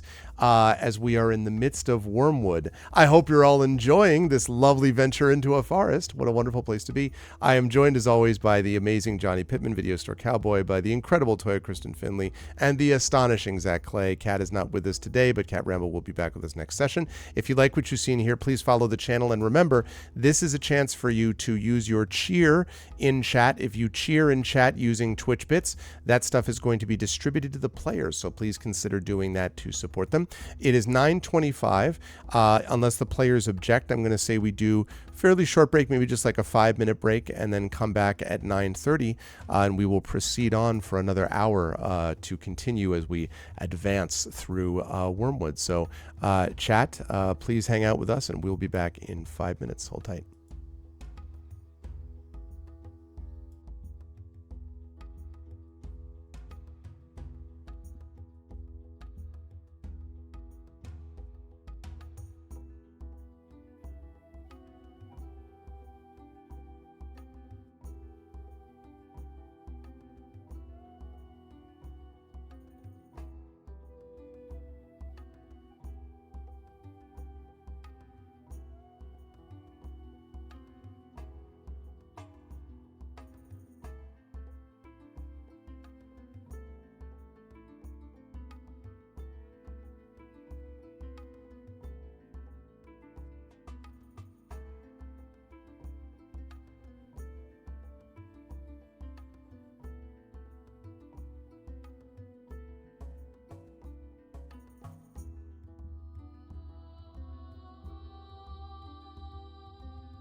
All right, welcome back, everybody. Welcome back to day 17 of Basement. Expedition from the Mysterious Peaks, sponsored as always by Alligator Alley Entertainment. And the players were just talking about how delightful everything is here, how lovely and not at all disturbing or Halloween-based any of this feels right now. Like that, not in the Puppy least. makes the blood fade better. Yeah, exactly. Okay. So you have just heard the sound of these voices saying, first of all, play, and then all of them saying run, and all of you there on this path. So the question is, what are you going to do? Are you going to stay in one place, look, run? What do you want to do?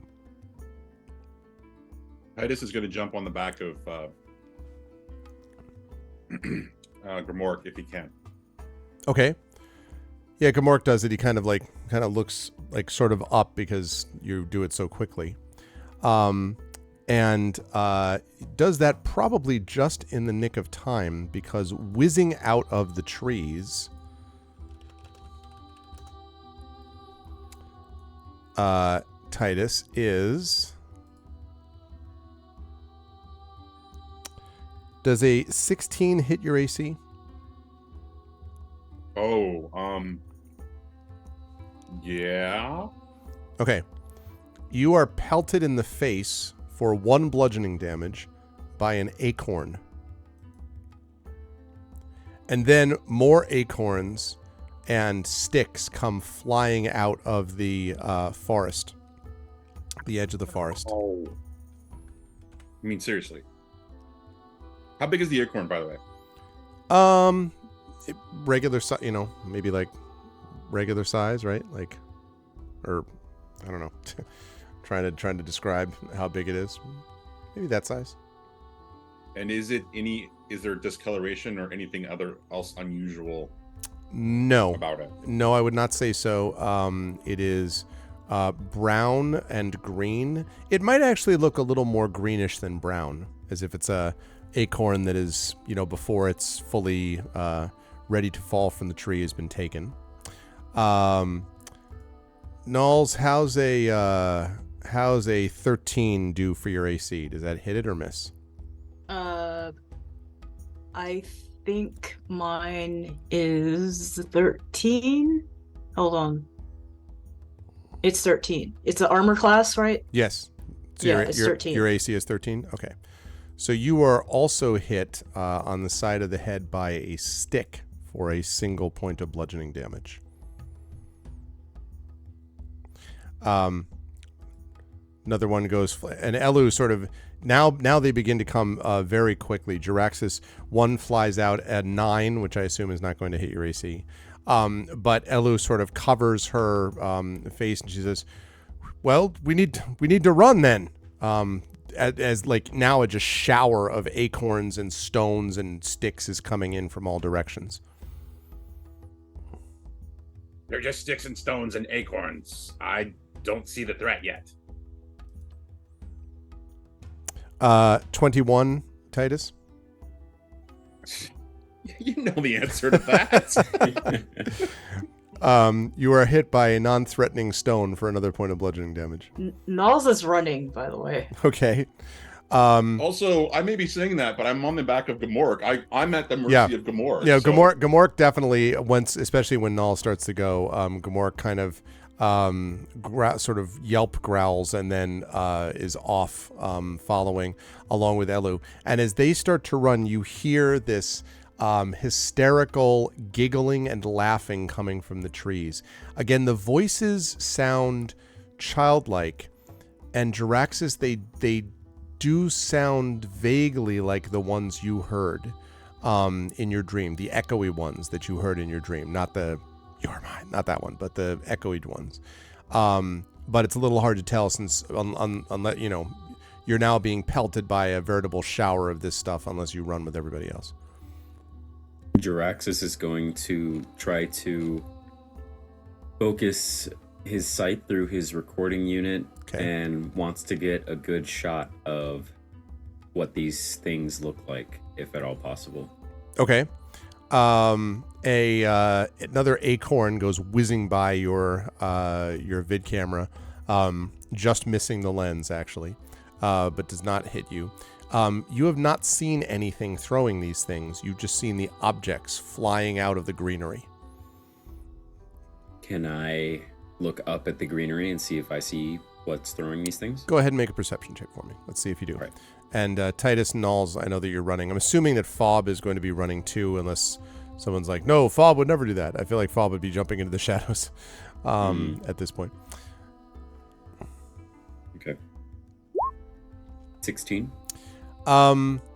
So there is definite movement. There's definitely shifting around of the leaves. And so there's clearly things in the branches. Whatever they are small, but you cannot see them no matter how sort of carefully you're peering. They might be invisible or camouflaged or something, but there's definitely things there that are throwing these things in your direction. Hey, Drew. So, yeah. Jiraxis is going to cast Innervate on himself, which is what gives him some extra hit points. So here is... So 8 temp HP. Okay. And as everyone turns and runs, Jiraxis is gonna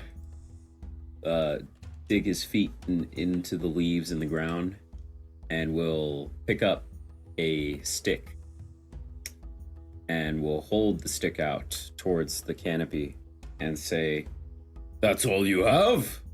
Do your worst." Let's see. Last stand of Dr. Jiraxis. And his famous last words were, okay, 3 more stones and acorns come flying out of the green darkness. A 12, a 14, and a 9. The 9 misses. Okay. 2 more bludgeoning damage, followed by a lot of laughing and giggling. Okay. I go. I brush off an acorn from my shoulder. Okay. And I say, I've met ghost children who hit harder than you. So important to note that at this point, the entire group has ran ahead down the path. So Jiraxis, you're standing there as several more, a couple of pine cones come flying out at you. And there's no response to your specific thing. A 10's going to miss, but a 22, I think, hits. yeah. And so that's another point of bludgeoning damage there. Jiraxis will say, I could do this all day, but the real question is, will it remain funny for you?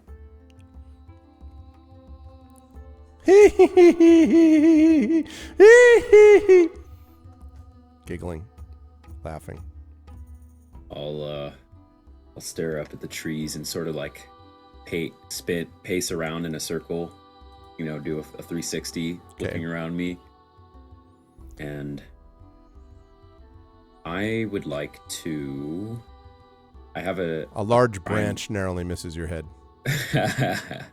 I'm like, that's more like it. I have a prime talent called Push. Let me see if it has to specifically target a creature that you can see. Okay. Push says, a gravity wave lashes out from your hand at a target within range. Make a ranged channeling attack against the target. And the range is 10 feet. Okay.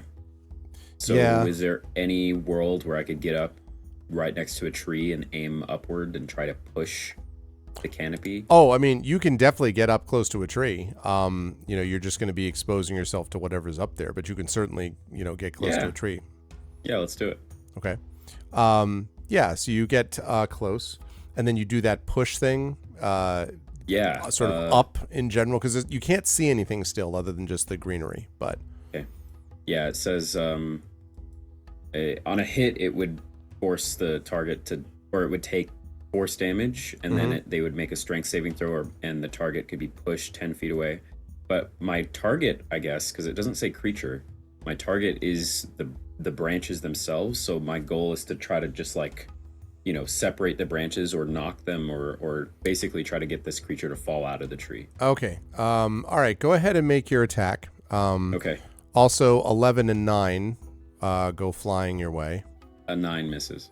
Okay. So the 11 hits you. A particularly well guided pine cone hits you directly in the eye. Causes a point of damage, and you are permanently blinded. No, I'm just kidding. Damn it! No, I didn't ask for this. All right, that's a 17 for my attack. Okay. So when you do this, the branch kind of like, you do see the branch sort of like pushes up from the tree. So like, and like shakes the branch, which is presumably what you were looking to do. But the branch comes up and then whips down at your face as if, and like response, almost like, boomerang style. Oh. And critically hits you in the face. That's pretty amazing. You are going to take 7 points of slashing damage as this thing cuts you across the face with razor sharp leaves. And there's more laughter there. So I think that's all your temp, and then 3 regular, I think. Yeah. Okay. Oh, ow. Did I almost get the impression that the tree itself Yep. whipped down? Okay. Yep. Huh.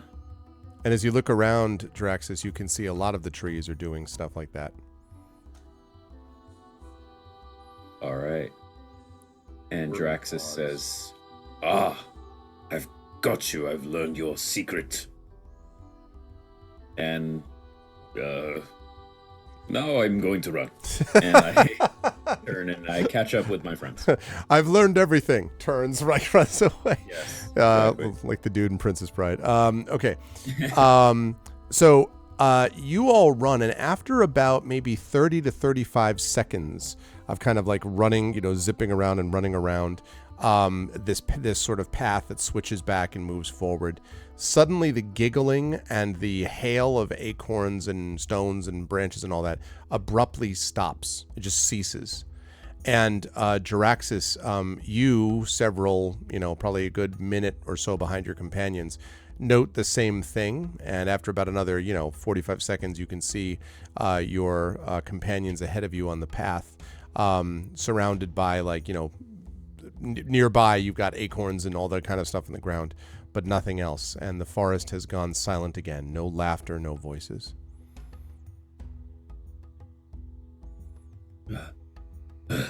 Okay. I have, okay. I've, breathe. I learn. 1 moment. I'm not. Are you...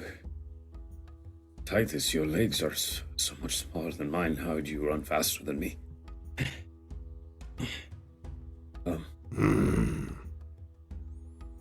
You're muted, Titus. That's what the wolf is for. Yeah. I learned something. These, I don't know if they're creatures. I tried to push one of them out of the branches, and the branch attacked me. And, I think it may be the trees themselves. Jaraxxus, Yes. are you ever interested in a little light reading? Then Nals looks around for whoever has the note. I'm trying to think who would have stopped at that point. I mean, probably... I really want it to be Gamork, who's just carrying the note in his mouth, but it's not. It's Elu who would have it. Okay. And so Nals motions to Elu to give Jaraxxus the note. And Elu does. Oh, what's... And I read it. What does this mean? What roots? Hello? And Elu kind of like looks over at Nals and sort of kind of puts a finger to her lips and is like, kind of points around at the forest. What's going on? And Elu kind of looks over at Nulls. And Nulls just grabs the note. I'm so confused. And Jaraxxus looks down at the ground for roots. While this is going on, yeah, Titus is going to get off of Grimork and walk over and cast or use the talent Mend on Jaraxxus. Okay. Ah, Hale and Hardy. Back up to 21. And while we're at it, I'll cast Innervate again, because I can just do that anytime. Mm-hmm. So 5 this 5 temp. Okay. So I've got a question, because I have a cantrip that I would like to use, okay. but it has effect combat on it. So does that mean I can only use it during combat? Generally, that's what it means, that it only impacts during combat. What's the cantrip? Blade Ward, which protects against bludgeoning and piercing and something else. Yeah. Bludgeoning, piercing, and slashing. And slashing. If you were, generally that only works in combat, although were you still under attack from, the previous thing that we just went through, I would have allowed you to use that for that period of time because it was a time limited thing, but you're not under attack now. So generally, that's not, it just goes away too fast. That's why it generally has that effect in combat. But that would have been a good call under other circumstances. And Grimork kind of takes a few padding steps forward and looks into the green darkness and then looks back, his great head over his shoulder, and says, "This way. The rotten blood smells stronger." Jaraxxus is giving a very strange and bewildered look at Nulls, but then turns to Elu and says, "Elu, everything that's happened aside, we're looking for what again? A realm gate?" A realm's gate. It's a kind of a portal that leads to my parents' city. And supposedly, if we continue along this path, we'll reach it eventually. This is more complicated than I remember it, or at least more wandering, but I told you that things have been somewhat different. The only thing I know for sure is that I know that it's in this place. They can't destroy a realm's gate. They don't have the power to do it. If we continue along, we should find it eventually. All right. Or, we could just completely give up because all the joy and fun has just been completely drained out of us, and so there's no point in, playing along or being entertaining. No point.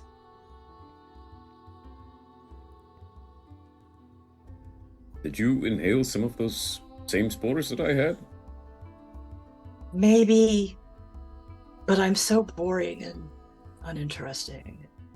Well, you've been with me. In fact, you're all pretty boring and uninteresting too. I don't know why any being would want to have anything to do with us, quite frankly. Titus is gonna sort of walk casually up towards her and kind of do a check on her without like just like a visual or whatever, but like looking for the same signs as what's going on with Jaraxxus when he inhaled some spores. This sounds actual. I'm going to ask you to make an insight check for me, and then I'm going to only ask Nulls. How do I put this? Nulls, this can be an opposed check or not, depending on what this is coming from. If this is, if you're trying to do something that you're consciously choosing to behave this way, then we're looking at it as, okay, so then deception then, please. Me deception? Yes, you deception. And Titus, I'm looking for insight here. Okay. So legitimately this is a medical. No, I know. Physical. I know that, but your check is going to depend on what you determine from the insight first. Okay. How about a 23? Let's beat that 17. Okay. You're almost positive, Titus, that you don't think that this is, you don't get the impression that Nulls is affected in the same way Jaraxxus was, because mostly because of that REM thing. Jaraxxus was having that, that very fast sort of shallow breathing plus the very fast REM thing, and was being affected differently. Obviously, you can't know for sure, but if you had to guess, you don't think Nulls is under that same kind of poisoned state. Nulls whispers to Titus, "Follow my lead." Titus looks up at Nulls and kind of just gives her a look and then nods and then looks over at Jaraxxus and does this and then points at Nulls. Jaraxxus looks over at Nulls and then just shrugs and gestures to the path, and he starts walking. And Nulls kind of slowly plods along, tediously, boringly, uninterestingly. Elu, sort of, alongside goes in a similar, it doesn't plod, but definitely does not kind of go, "What are you doing?" Just sort of goes along as you're moving. And I assume Titus does the same, I'm guessing, based on previously having picked up on this. Titus is going to do exactly that, but also take up the rear and start to kind of really pay attention to what's going on at the, as basically like a rear guard. Okay. As you're all walking along, the smell of rot, and again, Nulls, you're the one picking up mostly on the blood here, grows stronger. And after about maybe another half hour of the path bending back and forward, the ground becomes this muddy quagmire that slows your pace before you finally emerge into a wide glade, which is anything but idyllic. There are these patches of wilted grasses dotting the muck that covers the ground, and twisted and visibly corrupted trees, weeping rivulets of thin red pitch, dot the area. There's a stream of foul water running through the area, and blighted flora grow on its banks, including a bunch more mushrooms while we're on the subject, Nulls. The glade is very large, and so the path clearly leads into the center of it, but you can only see what I've described so far, because there's some other tree cover and stuff you need to get past to see whatever is at the center of the glade.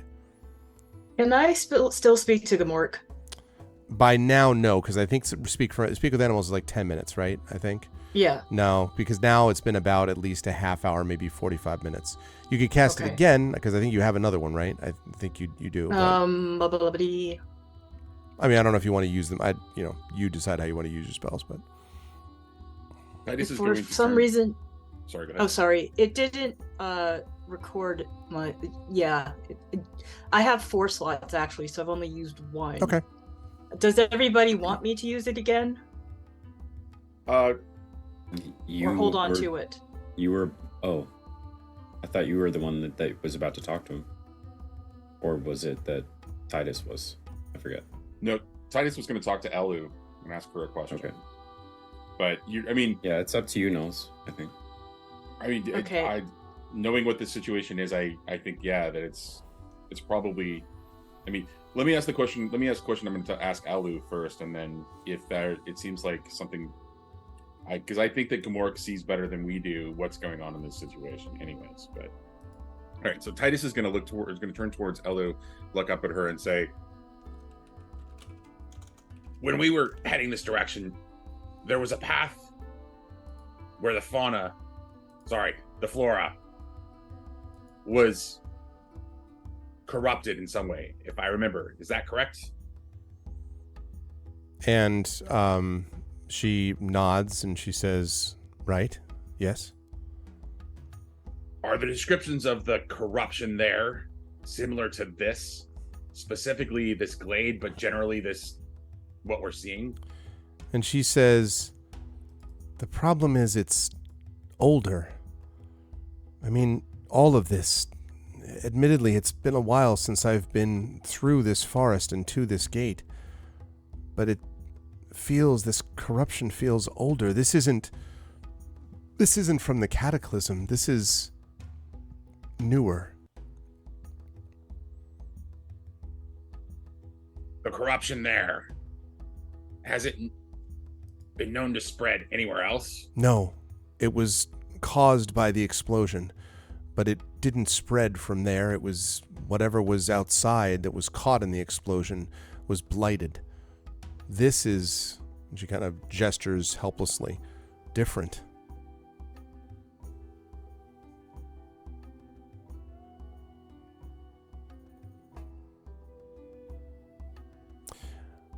Titus, just kind of shakes his head and continues to survey, kind of trying to pay attention to what's going on behind them. Yep, okay. Okay, so I'm going to cast Speak with Animals, and I'm going to kind of nod at Gamork. Mm-hmm. So Gamork kind of gets my drift. Okay. Is that some typical, ordinary blood flowing down those typical, ordinary trees? And Gamork kind of, no, it is not the blood of the trees. That is a different blood. Many people's blood. It comes from up there in the rot. Then Knowles looks up. Oh no, not up, forward. Like kind forward, of point, forward. like looking at, Okay. yeah. Like if he were a pointer, he'd be like, down the path. Okay. Yeah. And his nostrils, continue to flare, so he's definitely smelling this. And he says, it is all decay and rot and death. But something living is at its center.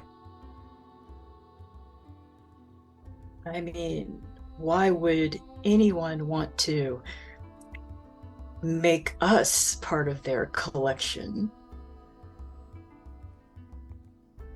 That is a question That couldn't for the collector.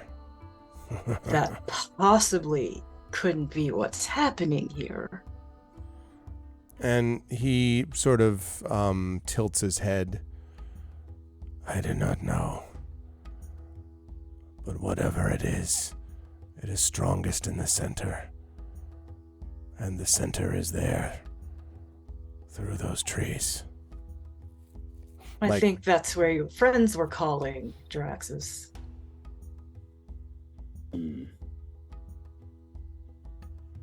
Draxus is going to, given that you mentioned that the glade is pretty big, Mm-hmm. Draxus is going to try to survey again. I mean, the path continues. Mm-hmm.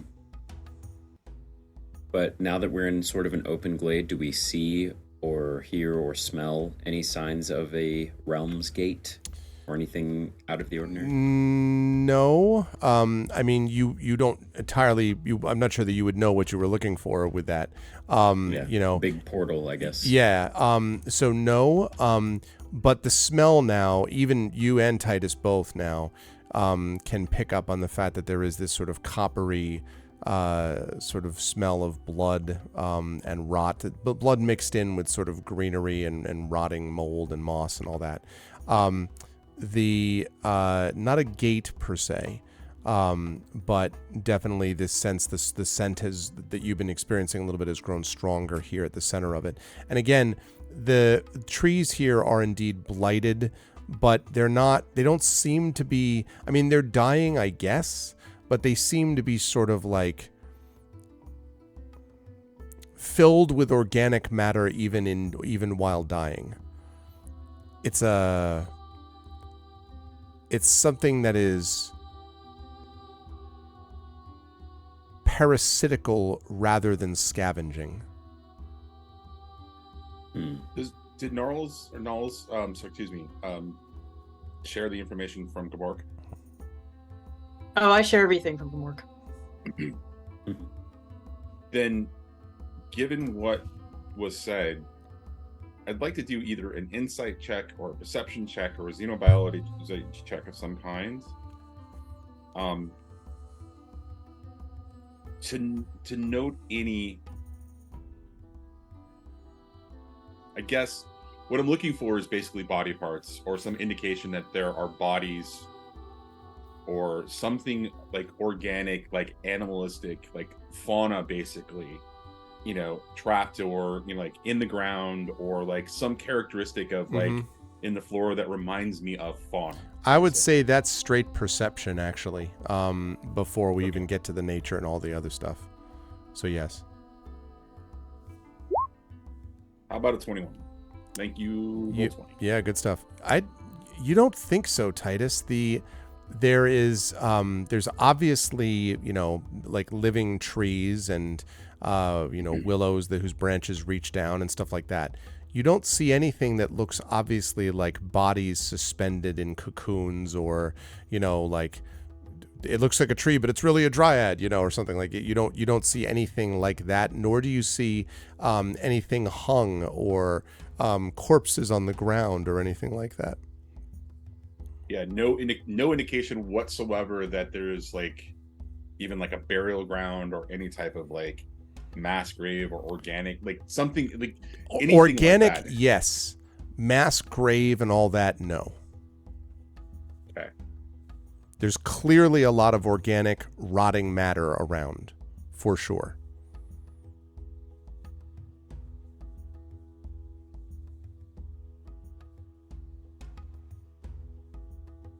Yeah, Titus has got nothing. I think we should All right. continue moving forward.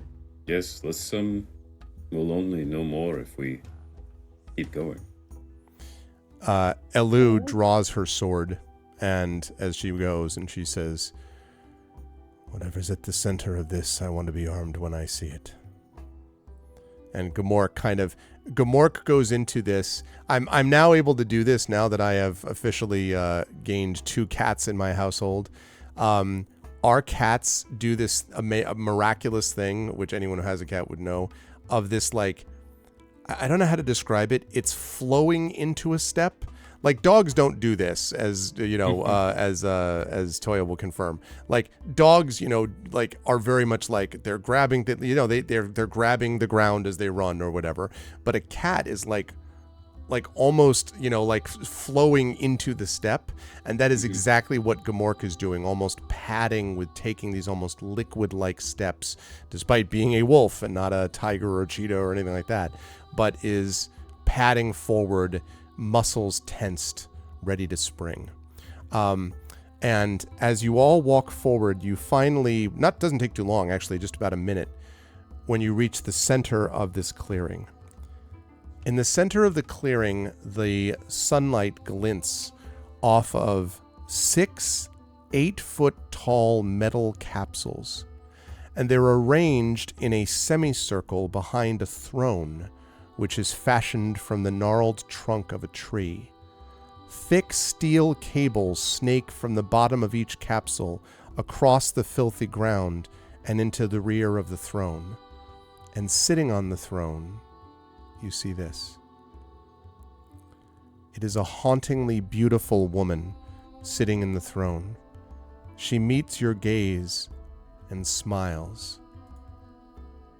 "Welcome," she says.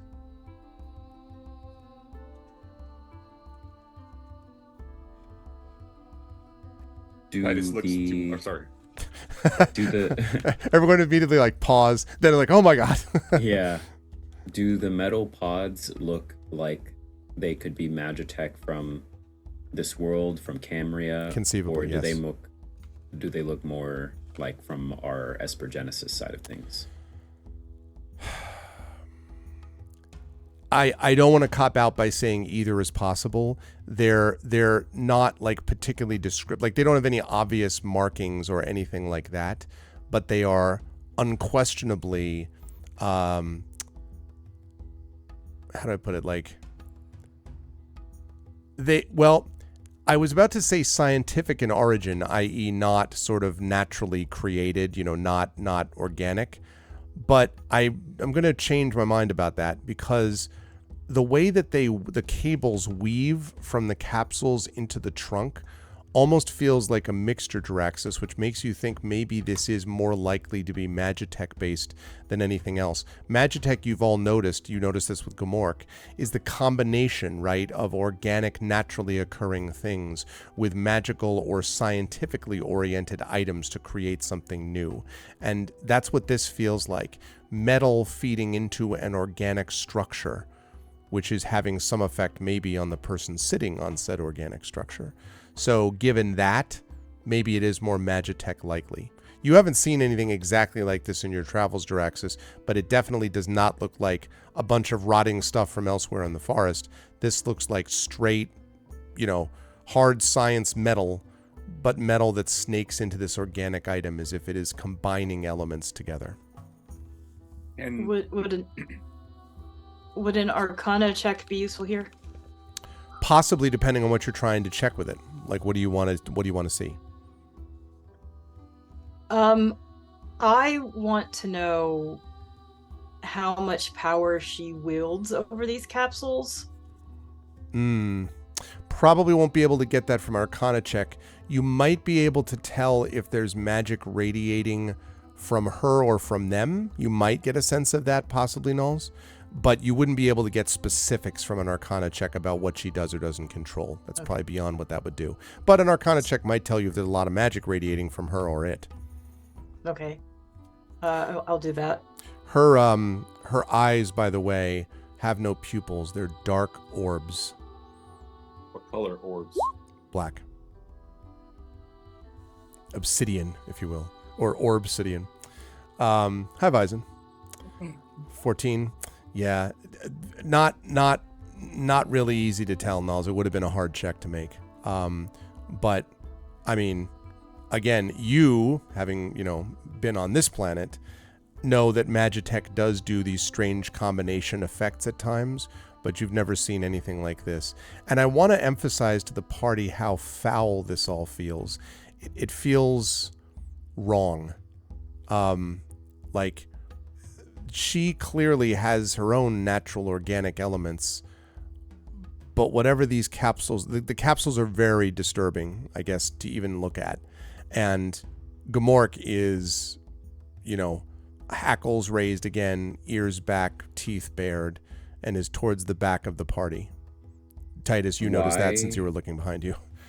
So why are the capsules disturbing? It's a good question, but when you look at them, you just get this sense of unease. Okay. Titus would like to take a different tactic in what Nulls was trying to do, which is use either, have a general level of insight or specifically a mechanics check to determine the possible original functionality of these capsules that are since, arrayed around her throne, and the cables are kind of like going into it. So you'd need to get a little close to them if you wanted to do that, to kind of get a better sense. Like, you wouldn't be able to do it from your vantage point, Titus. You'd have to, get a little closer to them if you wish to. And I'm not saying you have to go run up to them, but you'd have to kind of step forward a bit. Titus is going to do that, and at the same time, as I'm kind of like taking in the situation. Mm-hmm. Since she greeted us, I'll say hello back and say, are you our host? I am, in a way, everyone's host. This is my land. You have entered it. I have been watching. You notice, by the way, that her skin is very pale, and she waves her hair in these long tresses, and you can see that they are intertwined with tiny thorned roses. And as she sits in the throne, she sort of smiles and she says, "You seem fascinated by the things around me. These things here." By the way, thank you, Prince Justin, for the tier 2 sub, and I'm so sorry, Prince Justin, about what you're dealing with. It's not talking out of school. You mentioned it, mention what you're dealing with, and I hope you're doing okay, and it's good to see you, man. So she says, "You are interested. Why? Do you wish to see my friends?"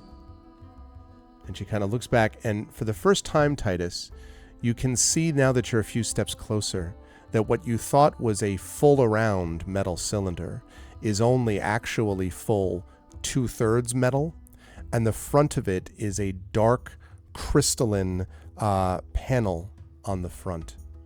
And as she looks back at it, the panel slightly illuminates, and you can see something moving within it. There is a body suspended in some viscous fluid within this capsule, and it drifts back and forth. Everybody can see this, though, right? Yes, now that you've stepped forward. And you hear, Nalls, you probably, I think maybe close enough to Elu that you can hear kind of a disgusted, kind of thing. And of course, Gamork is practically through the ground at this point, but is ready for all of it. And she smiles and she says, "You may look at the rest if you wish. They are a gentle crew." Titus is going to look at her directly and say, "I have many curiosities about this situation, but I want to know, did we offend in entering your land?" "That depends on the manner of your departure. Many come to seek out my assistance. Some I provide for a price. As for you, I do not yet know what kind of creature you are. You fascinate me, and so you are alive. Only for the moment. Only for the moment."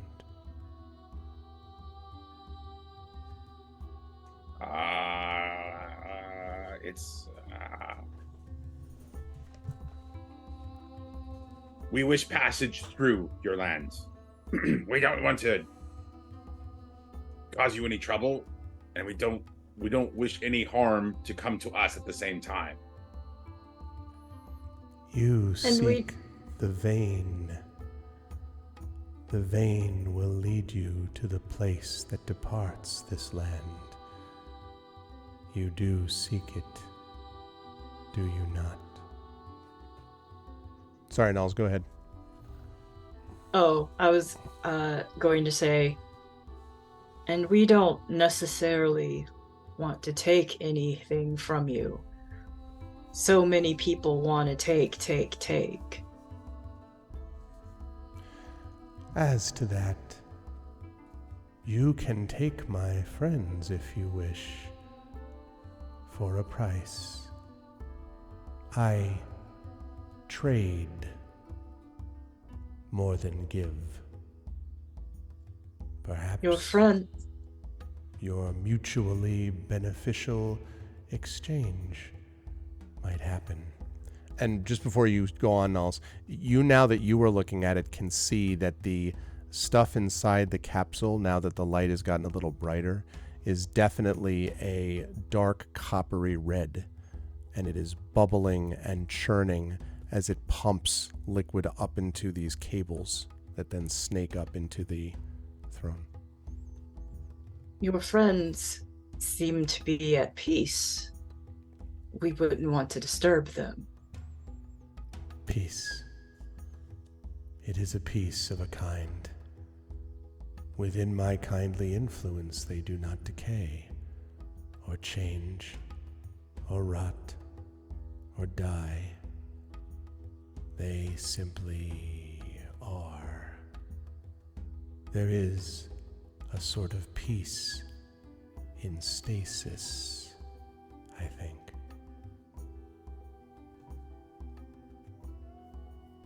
In a dream that does not end.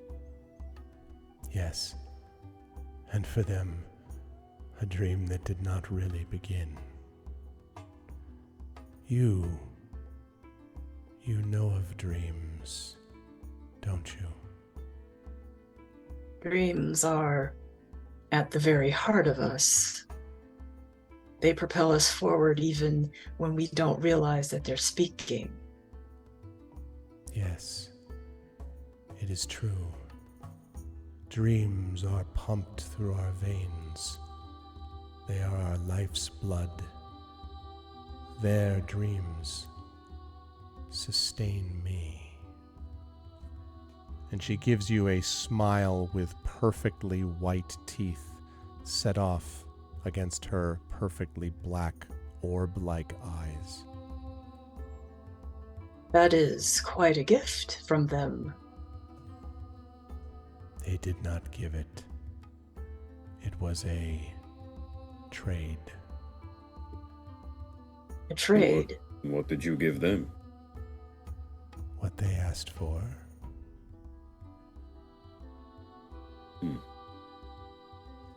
We are looking for the Realm's Gate. You think in finding this, you will travel to the great city. The city where destruction wreaked its havoc before spreading to the land beyond. Why would you go to a city from which the cataclysm came? And Celis says, never Elu, mind you mean? why. Sorry, no, did I just say Celis? Sorry, I meant to say Elu. The entire city. The entire city. Ha ha, no, sorry. Elu says, never mind why. We need to get to this city. That's all that needs to be said. Answer us. You, the woman responds, do not dictate to me. And you can see that when she says for the first time, you can see a slight flicker of maybe gold flecks in the black orbs just for a moment of her eyes before going black again. And Elu kind of like, anyone, probably Null's standing next to her, like, Elu's obviously not going to be stupid and run at her, but you can see her hand like clutch at like white knuckling the hilt of the sword. Go ahead, Draxus. Is there something... Well, I suppose I should ask this first. Based on your response, I think you are aware of this gate and maybe how to get to it.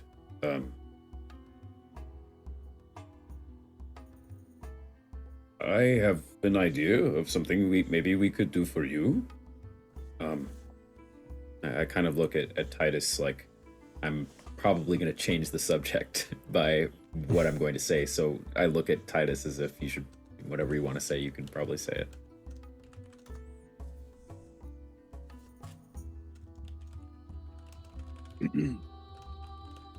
Titus looks at Draxus for a second, looks back and says, "Your friends.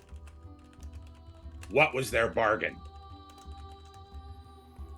And she sort of nods slowly and she says, well, different ones. This one, for instance, And she points at one of the cylinders, maybe 2 spots over from her. And the capsule kind of illuminates a little bit more, and you can see the body of the naked body of a sort of thin, probably youngish, if you had to guess, maybe probably late 20s, 24. I'm just kidding. But you probably would have to be mid, like 20s or something like that. Sort of floating back and forth in this capsule. And she says, "This one wished for power. He was a wizard, an apprentice who wished to be stronger than his master. And so I gave him power beyond his dreams in exchange for a small price. They have been with me now for many months. You can see for yourself, the power flows within him." What is the price you exacted? "A sample of his blood. No more." No more. He's sitting inert in a tank. What do you mean? "The power runs through him. More power than he would have had on his own. He received exactly what he wished." You said they've been with you for many months now. Have you always had those metallic capsules there? "For a long period of time, as you would count the years. Some of them are older. Some have been with me for years. Some months, some weeks. Because the participants change. Sometimes one frees them. I have had before a man who pledged himself to my service. Another man who loved him came and begged for him back. They exchanged places, and both received what they wanted." And how did you come into possession of these metallic objects? "I had them built for me, using the power of my control of this wood and my servants that brought me the materials needed. I wished to be rejuvenated, and I have been. It is my charge as Lady of the Blood." You have great ingenuity, Lady of the Blood. How did you learn that these were even possible? How did you come upon that knowledge? And she kind of traces her hand down the side of the throne, almost like caressing the throne. And she says, "When the cataclysm happened, everything changed. Then I was but a creature of this forest. But something in the magic changed me and it. Suddenly I knew what it was to be thirsty, to be satisfied, and to seek out those who could satiate my hunger and thirst in the future. The cataclysm changed me and this forest. I became the lady of this place, the Lady of the Blood. And things have never changed since, centuries ago now." Was that what you wanted? Would you wish to return to the way things were before the cataclysm? And she, in answer, gets a big sort of like gleaming smile and then says, Look around you, dreamer.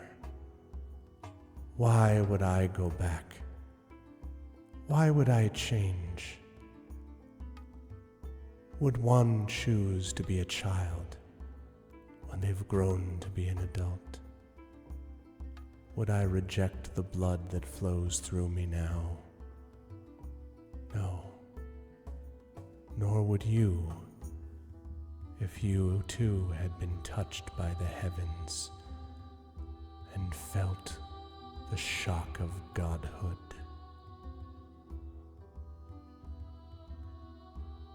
Jaraxxus is going to be tentacle-like. Actually, yeah.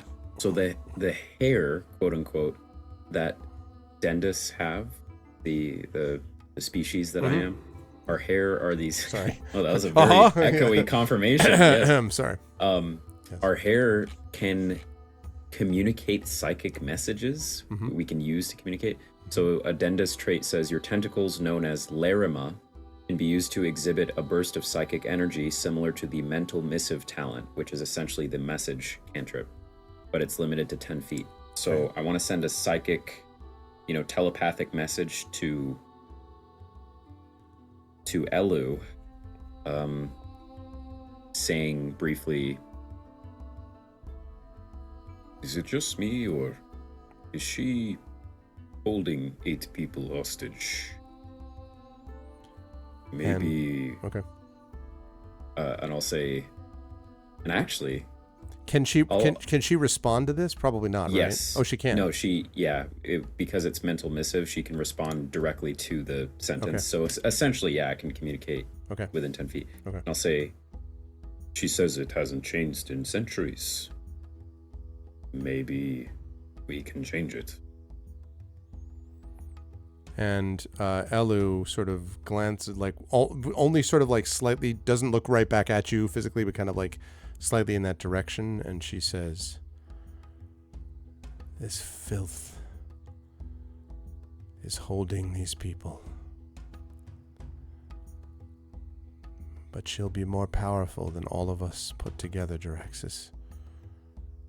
If we're going to get through to Celis and to my parents, we'll need to play the game. But we can't just leave these people here when we're playing it.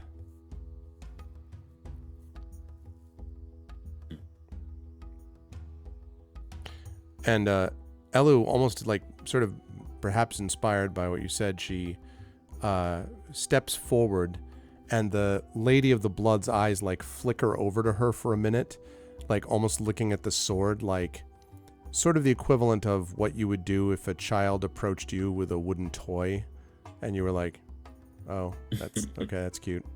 And Elu slowly holds up her hand and sheathes the sword, and then she says, What is your price for one of these? And she grins and she says, Simply a sample. Each one of you who gives a sample of your blood, and I will release one of my friends. Perhaps then I will show you the vein, and you can pass on to your city for whatever good it does you. And what happens to the sample? It is taken in trade. It will infuse the life of this forest, because it infuses the life of me. And at what point do we get trapped in one of your little tanks?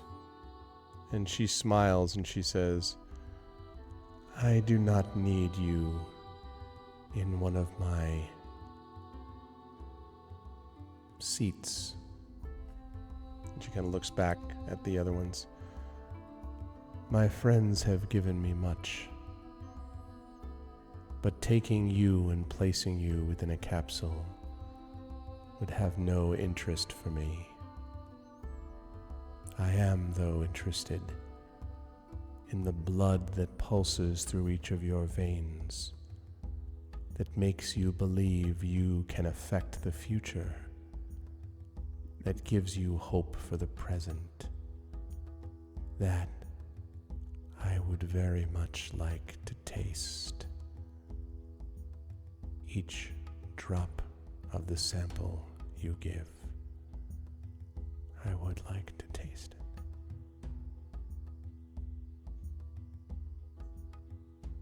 And what if there is no future, even for us? And she looks at you, Knowles, and for a moment, you have this impression of feeling as if those black orbs, that you could just fall into them, you know, that you would just be drawn into them somehow. And she kind of gazes at you with those fathomless eyes and then says,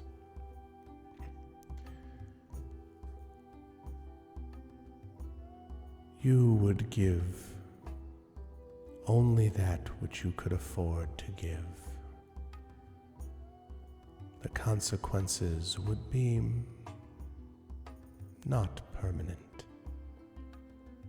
You might understand more of the world. This future you think is lacking.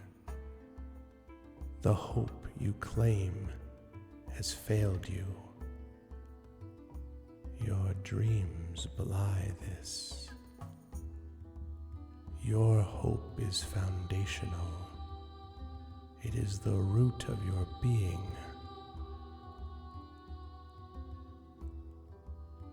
But if you wish to explore what it means to despair, I can help with that too.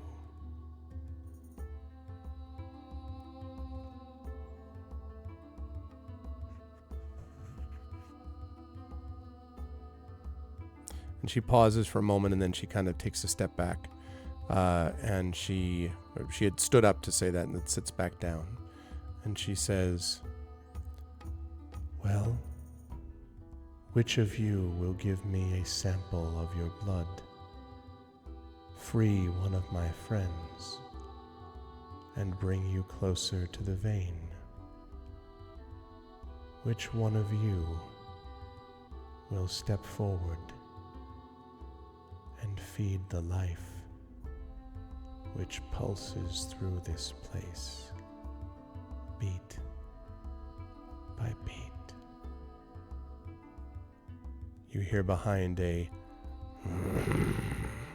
low growl from Gamork.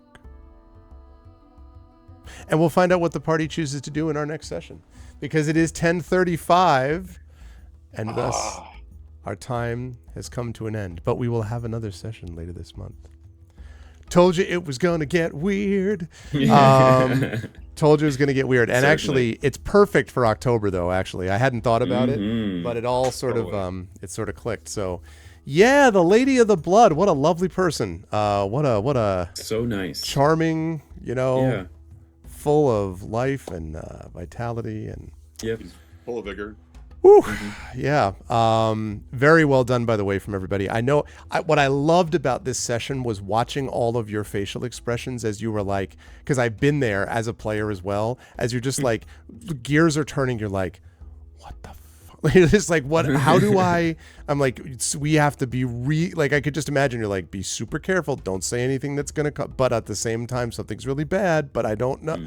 Very, very cool to watch everyone kind of playing through that. Oh man, I can't wait to see what everyone actually decides to do, because she's not forcing you. She's just like, hey, you want to give up a sample to save somebody and I can show you how to get to the gate? What do you think? Yeah, I'm not convinced either that that's the only way to the gate. Quite right. There may be other options too. Yep. I Absolutely. am not convinced. Absolutely. But you were onto something a little bit, Toy, I think, with the idea of like, it wasn't quite as you imagined it exactly, but the idea like the mushrooms and the whole bit, like there was this whole like the living creature almost that the Lady of the Blood seems to represent is kind of part of the, it's like you're walking through Gaia or something, right? Like that, like Yeah. that sense of it. It's was there.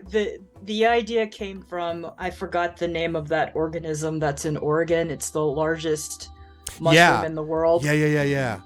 And I find mushrooms really creepy, I have to say. Like I've always They found them, are. like they spring up in 3 seconds after a rainstorm. My daughter likes like mushrooms, literally mushrooms, not the other. Okay, just be very clear, just be clear.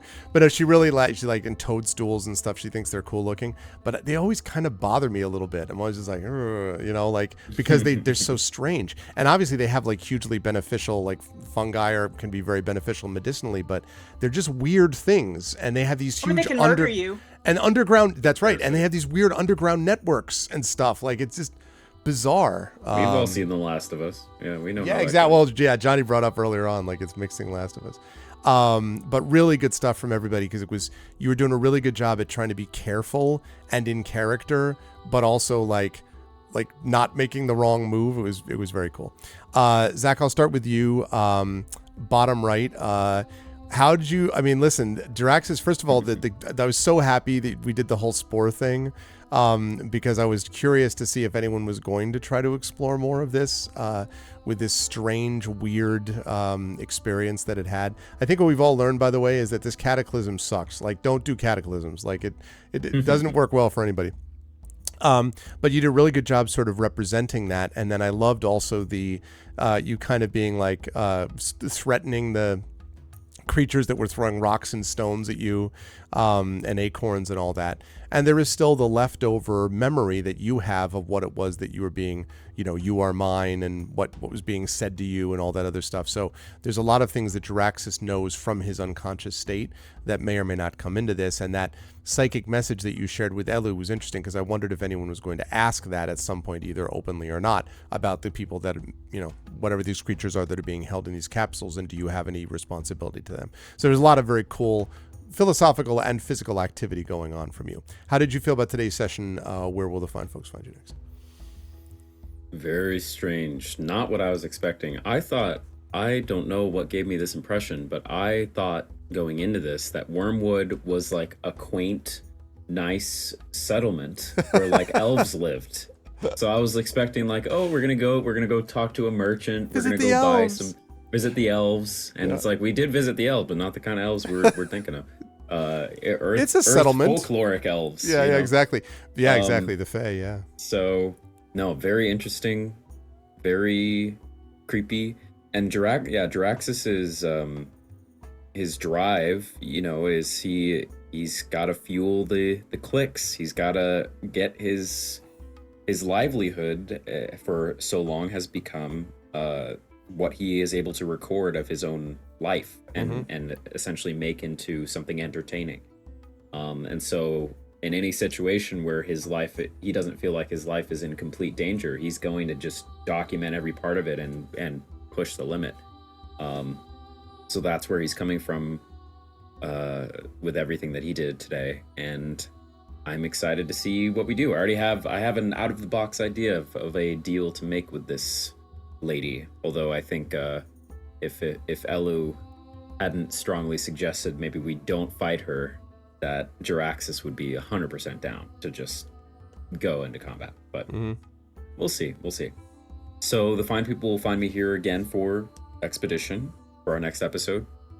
Also for our vocalists, which is we are finishing up the last chapter of the Apollo Justice game, and that's great. And then on my own channel where I stream Minecraft roleplay and other games hopefully soon. And that's about it for me for now. Yeah. Good stuff. Thank you, Zach. And yeah, it's going to be exciting with all of it. I cannot wait for the new expedition session. It's going to be awesome. But thanks, Zach. Good stuff today, as always. Again, Cat Rambo will be with us again at our next session. And the recap is going to be epic. When I can't wait to hear one of you describe, well, see, so what happened was, because it's going to be very fun to watch that. But in the meantime, you should buy Cat's books and check out all of the stuff that Cat does. Cat's been doing a lot of stuff with the Rambo Academy for Wayward Writers and all that kind of good stuff. So definitely consider supporting Cat's work. But otherwise, you will see Cat soon back with this adventure, back with this expedition in a few weeks. Toya, again, as always, wonderful outside the box thinking. I love the idea of attack the mushrooms of the problem, and also the whole not wanting to be like, we need to stop the mushrooms, trying to send the paper around because we don't want to be letting the mushrooms know what we're doing. And as I say, you had an element, a version of it that was kind of in that sort of thing. And what you're talking about, the thing that you imagined about that big organism, it was that general thing that I was thinking about a little bit also, especially after, rain, when you've got sort of rotting organic material from which we make compost and all that stuff. But it has a very strange kind of vibrant life on top of decay, and I think you sort of picked up immediately on what that was. And I really liked the dream angle as well. Now that you've met the Lady of the Blood, you may have understood some of what was controlling that you might not have been able to break through under normal circumstances, but not from lack of your ability to understand it. The dream concept was a good concept and may still give you an avenue down the line depending on how you want to handle this. I can't wait to see what Null's view on all this is, but it was good stuff today. How did you feel about today's session, and where will the folks find you next? I had a lot of fun. I think it allowed for us to do some outside of the box things. And like I said, I am still percolating. I am not convinced a trade needs to be made. Mm-hmm. I have some theories, which of course I'm not putting out there in the open. So it'll be really interesting having Fob back as well, because we don't have Fob's perception of this. Mm-hmm. And I would be interested in having everybody separately coming up with how to handle this, and maybe if not necessarily coming to a consensus, then working in concert. You can find me online, although I'm not very active online. What else did you ask me? I have a dog in my lap too, by the way. Oh, listen, that's the most important Keiko. thing. Forget what I asked This you. is Keiko. Oh, hello, there's Keiko. Yeah. Well, one thing that I believe this has now officially been announced on the, let me check before I get myself in trouble. Oh, while you're looking, I did forget to say, yes, I do intend for Nulls to use more of that dream traveling, and I have some specific ideas for that. So very, very cool. Yes, I found it. What I wanted to mention was that the 2024 Gen Con Writer Symposium Organizing Committee has been announced. I will be a programming consultant for 2024, but most important for this commentary is that Toya is going to be the creative coordinator, and is going to be doing lots of work with anthology and with other cool stuff related to this. So I wanted to mention that because Gen Con is awesome, and those know that the symposium is important. So that has now been publicly, that's why I checked first, publicly out on the website and is announced and out there. So very cool stuff, and I wanted to mention that if you haven't been in the symposium, and you need yet another reason, the fact that Toya has been there the last a number of years now, but is also doing this officially in the organizational capacity as she did last year, but it's going to be awesome. So I wanted to publicly mention that too. Yeah, we don't have the devil in the details yet, but if you continue to look at our Writer Symposium website, there will be more information coming soon. And I'm excited to build on the work that we did last year, because it's extremely important for us to build a sense of community there. Yeah. And I think we did a lot to get to where a lot of us, well, I know all of us have that same goal in mind, and I think we're getting pretty close to that. Yep, totally agree, because of people like Toya. So yeah, absolutely. So thank you, Toya. Really good stuff today. I am super excited to see what goes on with Nulls in the next session. By the way, it just struck me when you were talking about wanting to have Fob back, how everything that happened tonight is totally up Kat's alley. If you've ever read any of Kat's books, like, this kind of thing is 1,000,000% this kind of stuff that Kat would dig. So I'm excited to see what their reaction is when although it's about it. kind of I think it's kind of a blessing Fob was not here, because Fob would have tried to, hide in the shadows and would have been snatched up by something. That's true, like a giant mushroom, like she'd hide in the sportums. That's true. Yes. That's a good point, but I'm excited for that next time. Last but certainly not least, Johnny, it was good to have you back in the saddle, literally, with Titus back on Gmork. And it was interesting too, because I could tell there was a great deal of, I really have enjoyed Titus's kind of to the point, processing everything in a very rational way, up to and including how to be respectful to Gmork, and stuff like that. And there was part of that going on here where, the fact that Titus was like, I'm going to go over and see how Draxus is doing with the medicine check. I'm going to go over and see how Nulls is doing with it. Oh, okay, there's something going on with Nulls. Got it. Like a very kind of practical approach to all of it. And then because Titus has seen so much, it occurred to me that seeing what he sees with the capsules, I wasn't sure how Titus was going to react to that. And if Titus was going to be like, this is not, what is this, and whether Titus would be personally kind of affected by that, having seen and being an older creature and having seen many sort of perverse and strange things throughout the galaxies. I was curious about how Titus was going to see this under these circumstances also. But how did you feel about today's session, and where will the fine folks find you next? So, yes, that's you picked up on the sort of, Titus feels like the parent in the situation, the practical person, the person trying to sort it out from let's get the facts and figure this out kind of a thing, right? And so I am really thrown by the disturbing nature of this situation just as a player. And Titus is responding in that particular way, much in a very similar fashion, where he doesn't know what to do, and he doesn't know how to even conceptually figure this out at this point, because everything about Magitech continues to confound him, because it shouldn't be possible, not in the way that they're doing it, right? And so Titus is very curious about and exploring all of that. So,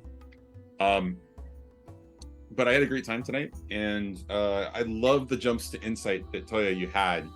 There was some really interesting insights you were picking up on, and I totally dug it. The fine folks will see me next here in 2 weeks, and yeah, that's it. Good stuff from everybody. And again, it was a pleasure to get to have this crew back together. Although not fully back together, but next time everyone will be back together. And good work tonight. Chat, can we get some love for the amazing members of the expedition from the Mysterious Peaks crew of Johnny Pittman, Toya Kristen Finley? We'll see Kat back here in a couple weeks. And of course, Zach Clay, who is with us tonight. Great work from everyone. Players, good job. And I will see you folks on down the line. Bye for now. All right. So there we go. I mean, I'm telling you, like, I just reading up and prepping for this session, I was just kind of like, this is so funky and weird. And again, you can also feel, by the way, some of the inspirations that I've mentioned before about Magitech and everything else. Obviously, one of the big touchstones for that is Final Fantasy, right? And if you think about Final Fantasy and you think about the sort of the nature of that kind of universe, there is magic and science fiction, magic and science kind of, and technology, magic and technology combined in these strange and interesting ways. But there are moments where there's kind of a weirdness about Final Fantasy, right? There's this like, Genova and, the various projects of like scientific experimentation and what happens to Red 13 and like all that stuff. And so it's interesting to me to see some of those touchstones being played into something like this, and how everything is affected by this cataclysm, and yet it was all affected in different ways, and much of it not positive. And trying to trace through the weirdness of it is going to be part of the mix here. And again, it is it is Halloween, and so it's like the perfect time. I don't generally love gooey science fiction most of the time. I call it, kind of bloody, messy, gory. But this is a little bit different, I think, because it's kind of a weird, almost haunted spookiness that's sort of being appropriate here. And we're not going to spend forever here, at least I hope not.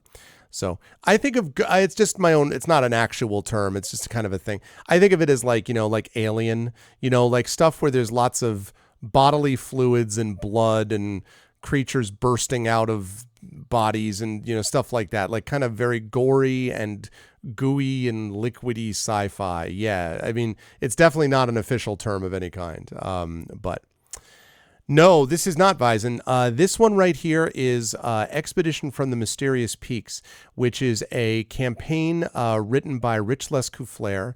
It is inspired by the 1980s module Expedition from the Barrier Peaks, which was, or Expedition to the Barrier Peaks, I should say, which was a weird D&D adventure where basically you explore this crashed spaceship, but all of the references made by the DM are like fantasy references, because obviously the people exploring it are fantasy people, like they wouldn't know any of it. So this is basically like the spiritual sequel to that.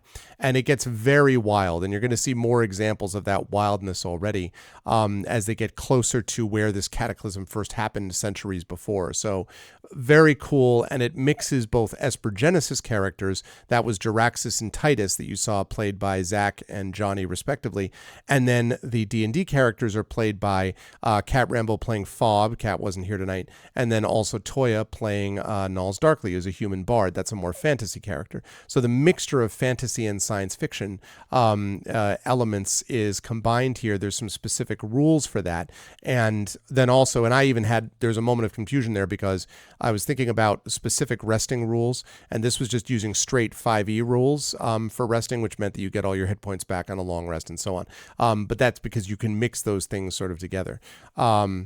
Yeah. So, and again, like my Eberron campaign actually also has some science elements, but that's much more steampunky because that's what Eberron is like. And my D&D with GOG Ghosts of Saltmarsh is just a straight, fantasy campaign. But then I also have this, which is much more a mashup, basically. I really like the world. I really think it's neat. So I thought I was making a joke. Doesn't like biological stuff. Yeah. Basically. I mean, not that there's anything wrong with it either. It's just I'm kind of like, ugh. The example of a book like this that I would recommend, if you want to see an example of something which is really good, kind of like muscular science fiction, I would call it, that has this sort of gooiness to it, but I like it anyway, is a book by Rob Ziegler called Seed. Came out from Nightshade Books about like 10 years ago, maybe. Rob's a really, really good writer, and I was at Wellspring Workshop doing novel working stuff with Cameron Hurley, E.C. Myers, Brad, Kelly Swales, me, Bill Shunn, other people, Eden Robbins. There are a bunch of different people there. In fact, I was doing some work on an early version of Greyshade at one of those workshops. But one of the books that was in there was Seed, and it's a book where this comes up, and there are these sequences of like these people in cocoons, and it's the kind of thing that you're like, ugh, like it makes your skin crawl. But the writing in that is so good that I kind of like carried me through the, cover your eyes and just sort of like peek barely, moments. So I've never done an adventure in the Numenera setting, but I have played Planescape Torment, and I've played Torment Tides of Numenera. So I've played what is it called? Torment. I think just Torment. I can't remember what the subtitle is, but the other computer game. So I've played both of those. So I'm familiar with the Numenera world from Monte Cook. Yeah, it's the tech in that setting is really wild. That's kind of a mixture. That's almost like combined tech. That's like tech balanced with like flesh, and it's like a real mashup in a lot of ways. Yes, that's right. That's right. Brad is starting the Dragons of Deepwood Holt, which I'm actually reading right now. I'm going to be giving a blurb for that. So Brad is going to be doing that new fantasy series. Yep. And knowing Brad, it'll have really great world building. I mean, I could tell you already, I've read a bunch of it already, and there is great world building, and no one works harder than Brad does. Like Brad is the consummate pro who works his ass off to produce this stuff. And so if you like epic fantasy, Brad's your guy. Like, he's definitely the person that you want. And yeah, Numenera stuff is very good, I think, to borrow from. Some of the stuff I think feels more like, it reminds me, I don't know if you feel this way, Prince Justin, but it reminds me a little bit of like stuff that you read through more than stuff you play, like some of the Invisible Sun stuff and things like that. They give you all these like props and things, and I know you use them in regular games, but a lot of times it feels like stuff that you're just like, oh, that's really cool to read, and I don't know how much I would actually roll it out in an actual play session. It's very theoretical role play in some aspects, and again, nothing wrong with that, but it's interesting to me to sometimes see how that stuff plays out. Yeah, Torment Tides of Numenera. That's right. Yeah. Yeah. Yeah, I wrote a blurb for him on that first one for Winds of Kalikovo. Yeah. So, yeah, you know what I'm saying? And again, it's like, I think that those are touchstone games that they hugely underpin later games.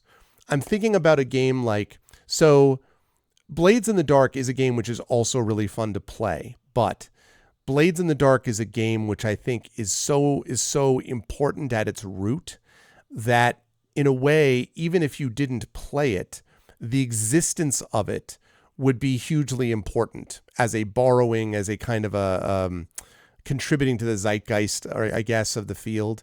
And I feel like that's the way it is too with Invisible Sun, where I'm not convinced that this is the thing that people want to play all the time as much as they want to think about it, and it's kind of an intellectual touchstone that then gets developed into other games that you can do more things with. And I think that's really interesting in that sort of concept. Yeah, exactly. Oh, and the other thing about Numenera as well, with Torment and with all these games, because they're going to be doing Planescape. Planescape's going to be, I think, their big new thing that they're going to be focusing on. The other thing to remember about that is that Planescape is, you have to lean into it.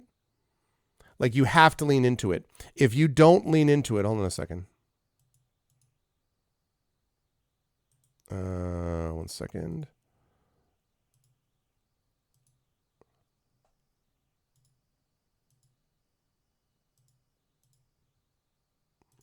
Okay, that's better. You have to lean into it. If you don't lean into Torment, it's not going to work. Like, if you're just sitting there and you're like, but that doesn't make sense and that doesn't work and that's not rational, then it's just going to fall apart. You just have to lean into the world and kind of go with it. And then it can be really fun when you're watching it like that. Blades in the Dark, I don't know. I like Blades in the Dark, actually, Wispy.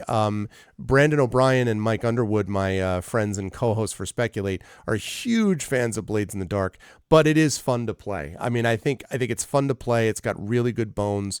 John Harper did a really good job putting it together. It's a very, very good system. I do like it a lot. I think it puts more pressure on the GM than I think the game thinks it does. I think the game thinks that it's like, makes it equal, like where everyone is putting in the same amount of effort. I don't think so. I think that the GM is actually very heavily invested in what happens in Blades and has to really be experienced to do well with it. I don't think that's a problem, but I think it's a game that actually is more focused on how the GM is able to render the world and the character's effect on the world more than some other systems might be the case. But having said that, I like, Blades for sure. I think it's good. Planescape is set in D&D. It is. It's not Eberron. Planescape's its own thing, but it is Dungeons and Dragons based. Eberron is a separate thing. You've got Dark Sun as a separate world. You have Eberron as a separate world. You've got Planescape, technically Planescape, and then you've got Spelljammer, where you can actually go between planes or among planes, really. So you've got that, and then you've got Greyhawk, and I'm running that Greyhawk campaign right now as we speak. That map is for Greyhawk right over there. I'm running Greyhawk right now as part of the Ghosts of Saltmarsh campaign, which is fun because I had not, Greyhawk is where it all got started before Forgotten Realms. So it's nice to be able to play a little bit of Greyhawk action. So I love all of that stuff. So Vyzen, yeah. So it's good. A lot of people would love to see Dark Sun. The two ones that I've heard a lot of is people really would love to see either a setting book or splat book or a campaign set in Planescape. Sorry, not Planescape. No, Dark Sun. That's one big one. And the other big one I've heard a lot of people talk about is wanting something that is set in, as it completely went out of my head. No. All right, hang on. Dark Sun is one. Oh, Dragonlance. Dragonlance is the other big one. That's something that people would love to see a campaign set in Dragonlance, and they would love to see a campaign set in Dark Sun. Those two ones. Yeah, Old Ayuz. They did a Dragonlance like setting book, right? I don't think they did a Dragonlance campaign. Did they? I know they did a Dragonlance setting book, but I think they wanted a full campaign. Maybe I'm wrong though. Maybe I'm forgetting. Maybe I'm wrong and I totally forgot. Oh, Shadow of the Dragon Queen. That's right. No. You're right. You were right. I'm wrong. It's Shadow of the Dragon Queen. I forgot. That's wrong. That's right. I forgot about that. Yep. Because they had like Wild Beyond the Witchlight. They had and other ones sort of leading up to this. Yeah, my bad. I forgot about that. I can't keep up with it. I mean, the thing is, I'm doing Curse of Strahd. I'm doing Ghosts of Saltmarsh. Once Strahd, I did Curse of Strahd. I'm doing Ghosts of Saltmarsh. Right now I'm doing Eberron, and that's a 20-level campaign. Once Eberron is over, the Infinity and Beyond crew, there's multiple things that I could imagine. I have multiple ideas, but I don't know what the field is going to look like right then. Like the whole Golden Key thing, keys from the Golden Vault. I really was thinking seriously about making this group like about having an Infinity and Beyond campaign based on basically like essentially leverage, like making it basically a Ocean's 11 leverage thieves type of group, that would do stuff. I thought about doing that. I thought that might be fun. But the thing is, they will probably finish this in another year to a year and a half is what it's going to take them to finish up Eberron Oracle of War. And I have no idea what things are going to look like then. I don't know what their next, like, edition next or D&D 1 or whatever the hell they're calling it. I don't know where that's going to be. I don't know what we're going to have separate from it. I could see interest in the Wild Beyond the Witchlight. I could see some scenarios. I liked Dragonlance when I was a kid. I read a lot of the Dragonlance books. But I don't know that I would totally want to like do a whole adventure in Dragonlance. I'm not sure. So yeah, I'm not 100% sure. Hold on one second.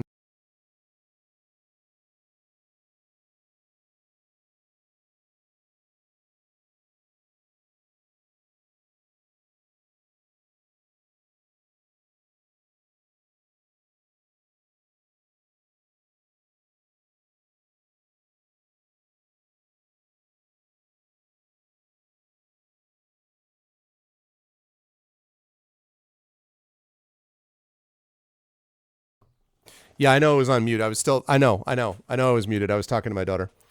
We're going to a Renaissance fair tomorrow. So I was talking to her about that. It's going to be good times. So Infinity and Beyond Drew is level 10.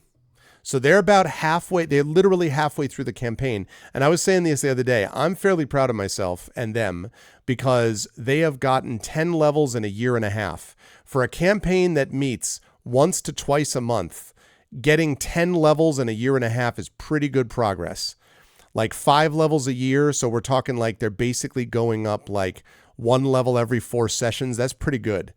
And so if they do that in another year and a half, they go from level 1 to 20 and it takes them like 3.5 years. That's pretty good. I'd feel fairly good about that. Yeah. So I think it's about a year and a half, roughly speaking. So anyway, at the end of it, I don't know, like at the end of it, Like Wild by Witchlight sounds fun. The Golden Key thing sounds fun. There's multiple possibilities that I could see. We ran in 5th edition, we ran the Tyranny of Dragons campaign. That was Rise of Tiamat, Horde of the Dragon Queen, and Rise of Tiamat. That was the first, like, we did D&D next, Ghosts of Dragonspear Castle, but the first official with 5e was Tyranny of Dragons. Then we went from Tyranny of Dragons, I think, to Curse of Strahd was next, and we did Curse of Strahd campaign. Then we did the high-level Palace of the Red Pasha. So that was another like mini campaign that was another few levels, finishing up basically the Tyranny of Dragons stuff. Then we went into Eberron. And then once Eberron's complete, we'll see. But those have been long, kind of like big epic campaigns that are a big part of it. So, she's going to be wearing her, I may or may not wear my cloak. I haven't decided. She's definitely going to be wearing, she wants to wear like she has like kind of a Ren Fair dress, basically. The only problem is it's been raining so much that we've heard it's really muddy. So we're going to have to think about what to do about that. Like I'm probably might even wear my boots. And I don't know that I want to wear my cloak because it's pretty long. And I don't want it getting super muddy and dirty because it's kind of a nightmare to clean. So I don't know. We will see. That's funny. Yes, that's right. That was a good campaign. I liked Rise of Tiamat. I mean, I liked all of them. Rise of Tiamat was really epic. I liked the Palace of Red Pasha concluder for that. Curse of Strahd was great in its own way. I was literally kind of working out of my comfort zone to do it, and I'm glad that I did. And then we've got over in GOG, we did the whole Against the Giants, basically campaign Storm King's Thunder. We did the whole Storm King's Thunder campaign, and that was also super epic. And that was following up a couple of like individual modules and stuff like that, individual adventures. We did Storm King's Thunder, and now we're running through Ghosts of Saltmarsh and Talisman Adventures. So it was good. Yes, I remember Vizen. I remember you specifically talking about that because when the someone mentioned. But yeah, it was a good time. I really have had a good time with all of these. And I like Expedition. We ran Esper Genesis here. And as was noted, it was a really awesome like space campaign that I really liked. And when I really liked Expedition to the Barrier Peaks, I thought it was a very cool concept when back in the 80s when I first encountered it. And I felt like, this was a chance to do something like that, to sort of go back to those roots of that campaign and to do some like cool mashup Magitech, type of stuff, which I think is what's been happening. And tonight I was really enjoying kind of leaning into that because I was like, you know what, this is so weird that it's kind of perfectly suited, I think, for October and Halloween and all that kind of good stuff. And and it's going to be interesting to see what happens next. So I am excited for all of that. It's going to be a good time. In fact, I'm making a note to myself about contacting some people about the details of what kind of happens next. But I'm going to rise up on out of here, chat, because I do have to do a little bit of grading this evening before we move on. So I have to do that. And I am going to yeah, for sure. And obviously, and of course, and that's the stuff that I DM'd. Of course, despite, in addition to like the D&D with viewers stuff and all that kind of business, we also had the Dragon of Icespire Peak campaign, which you ran with Shadowed and with Triffid and with Echo and with Hoodie, Drew. Like that whole crew, that was a lot of fun also to watch. And that was one that I wasn't myself GMing, but it was fun DMing, but it was fun to watch that play out as well. So really have enjoyed a lot of the cool like tabletop D&D stuff and related stuff we've been able to be on here. And that's, we have also Adventures to Middle Earth, which, playing through Tolkien was just chef's kiss, and Shire Adventures and all that has been great. So I'm super excited about all of those things and more stuff to come. But I got to rise up and out of here and do some grading chat. So if you like what you saw and heard today, I hope you will follow the channel. I hope you will check out the YouTube with !ArvTube. Discord is !ArvCord. Twitter is !ArvTweets. !ArvSky is my Blue Sky channel. Website is arvaneleron.com. Remember, cheers that are given to us during our session today will go directly to the players. So cheers using bits and so on will go to the players of Expedition from the Mysterious Peaks. Besides that, !Arv Shop is the merchandise area. !Arv Treon is the Patreon. That Arv, by the way, Arv Shop, more stuff coming for Expedition soon, TM. !Arv Treon is the Patreon. Cool stuff for yourself and cool stuff for the channel. And then, of course, we have subbing to the channel. And that, of course, was a big thing last week because of the wonderful subathon and people who resubbed today. Thank you so much. So excited that we had, again, 120 subs in our subathon. And we had a Patreon pledge on top of it. It was just, could not have been happier with how well the subathon went. So you can do that and become a part of this as well by subbing to the channel. Oh, that's a list of the WotC published adventures. Let's see. Right. Lost Mine of Phandelver. God, 2014. Lost Mine of Phandelver, which I played, which I have GM'd a little bit. And in fact, I think I GM'd Shadowed and Triffid in that at one point, if I'm not mistaken. I played Horde of the Dragon Queen, Rise of Tiamat. Never played Princes of the Apocalypse. I think Sod actually DM'd that. Never played Out of the Abyss. I played Curse of Strahd. I GM'd Curse of Strahd. I GM'd Storm King's Thunder. I GM'd the fourth edition Sunless Citadel and Forge of Fury. So a lot of this stuff, and I've done Against the Giants, and I've DM'd Tomb of Horrors. So a lot of Tales from the Yawning Portal I did in different editions. Tomb of Horrors I did as a GOG thing as well, as kind of like a one-shot deal also. Did not play Tomb of Annihilation. Although the setting for that is cool, I don't do a lot of resurrection stuff in my campaigns anyway, so a lot of the big premise of that is kind of lost on me. But Waterdeep Dragon Heist looked cool, also Dungeon of the Mad Mage, but just sequencing did not work for that, for me to do that. Ghosts of Saltmarsh, that is what I am playing as we speak with the GOG crew. The Ori of the Wander, oh yeah, that's Acquisitions Incorporated. I didn't play that, but Dragon of Icespire Peak, we've talked about that already. I don't know anything about Stormlord's Wrath, Sleeping Dragon's Wake, or Divine Contention. Descent into Avernus, I'm not really interested in the descent through multiple levels of hell thing in the gaming concept, although I do love Baldur's Gate. Eberron Forgotten Relics. So again, that's a level 1 to 2. So I am playing Eberron as we speak, the Oracle of War series campaign. So Mythic Odyssey of Theros. Yeah, I heard about that. I had not a chance to play it. Rime of the Frost Maiden. I know Prince Justin played that. I know there were some people said that was pretty cool. Has a horror element that probably doesn't interest me as much, but still. Candlekeep Mysteries I thought was potentially very cool if it could be made into some kind of campaign. That was one of the things that I had on my idea, the one idea that I had on the top of my head.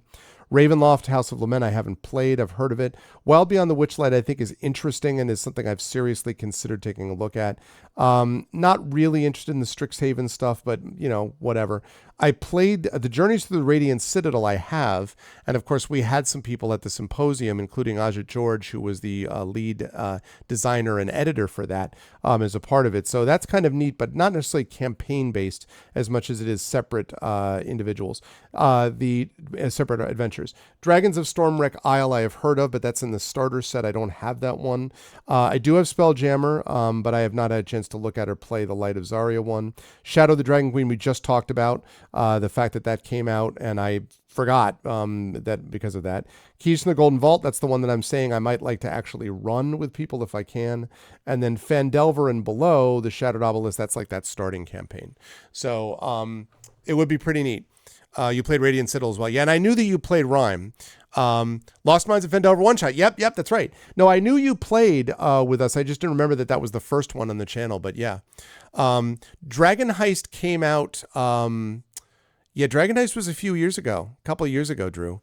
I've played Temple of Elemental Evil, actually, Vizen, and yes, that's a pretty accurate assessment. The problem is not the game. The problem is even with the patches and stuff, it's so janky. Like 2018, okay, wow, 5 years ago, really? 5 years ago, wow, interesting. But they've had some good adventures in there, you know, like they've had some good published adventures. I would love to see them do an official. They did Ghosts of Saltmarsh, which I guess counts as Greyhawk. I'd like to see them do another Greyhawk thing. I would like to see them do. I'd love to see them do, you know, even the Oracle of War. The Oracle of War is technically an Adventurers League thing that was combined with a bunch of people put together. And I think Will Doyle and Sean Merwin are the ones who are responsible for basically coordinating that, I believe. And it was like an incredible heroic effort, I think, to do all of that. Actually, Rich Lescouflair played a little bit of a role in that too.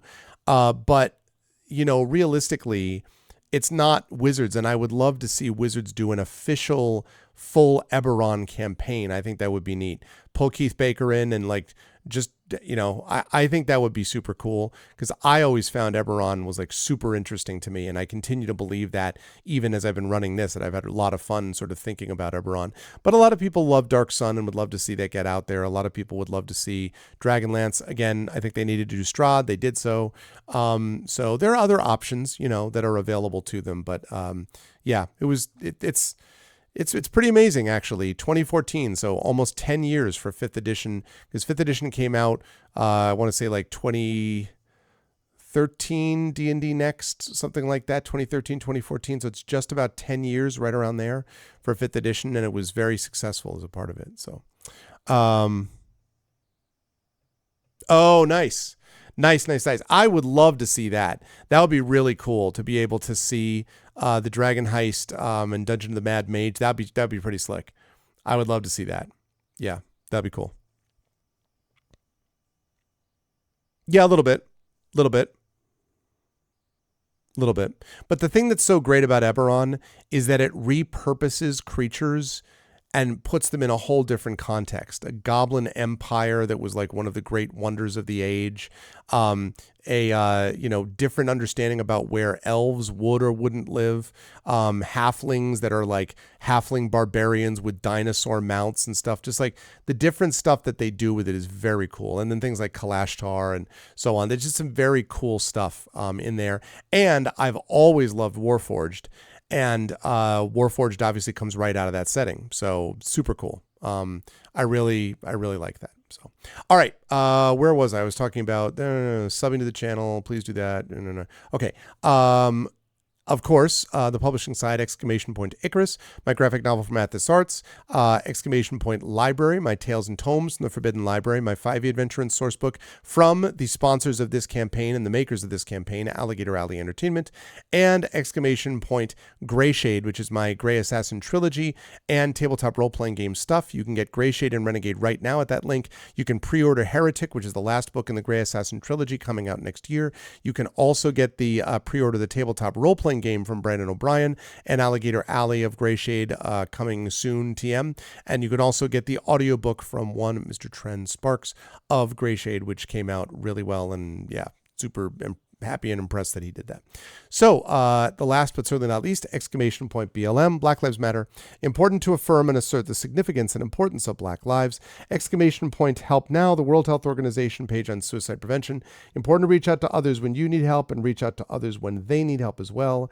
And Ukraine, Ukraine, to help the people of Ukraine as they fight back against an illegal and illegitimate war with bravery and courage, and send a message that we will do so in the future to others in this situation as well.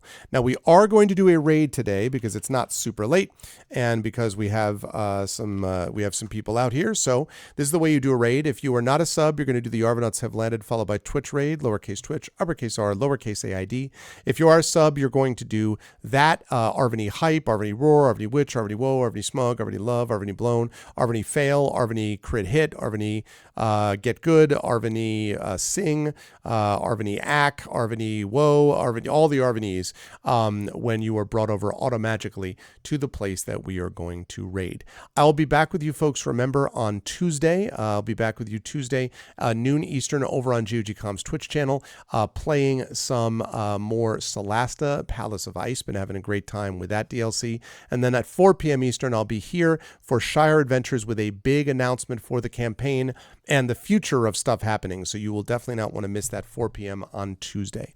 Thank you to my wonderful mods tonight. Thank you to Dragonspear, to Drew the Damager, to Prince Justin, Shadow Mage, Triffid, the best in the business. Thank you, thank you. Thank you so much as well, Celeste McNesta. Thank you to my wonderful Patreon supporters and subscribers, Dragon, Drew, Prince Justin, Phil Better, Prince Justin, Shadow Mage, Triffity Mats, Wispy Song, Crit Twitch, Yadasak, and thank you to my wonderful viewers, One Magical Beast, H. Fidesz, Baron Valar, Black Fury, Darksteel Spork, what's up, Darksteel? Feels Good Man, Jagtris, Jason C, Mark, Mrs. Dunsel, Mark Sky, Otakan, Spanian, Spofo, Sakoksi, Vizin, Tackling, and Vimic. Thank you, everybody. And stick around for the raid right after this amazing video. More Expedition from the Mysterious Peaks and the Mysterious Lady of the Blood to come. I'll see you folks all on Tuesday. Have a good couple of days. Until then, everyone, please be good to each other and have a good night.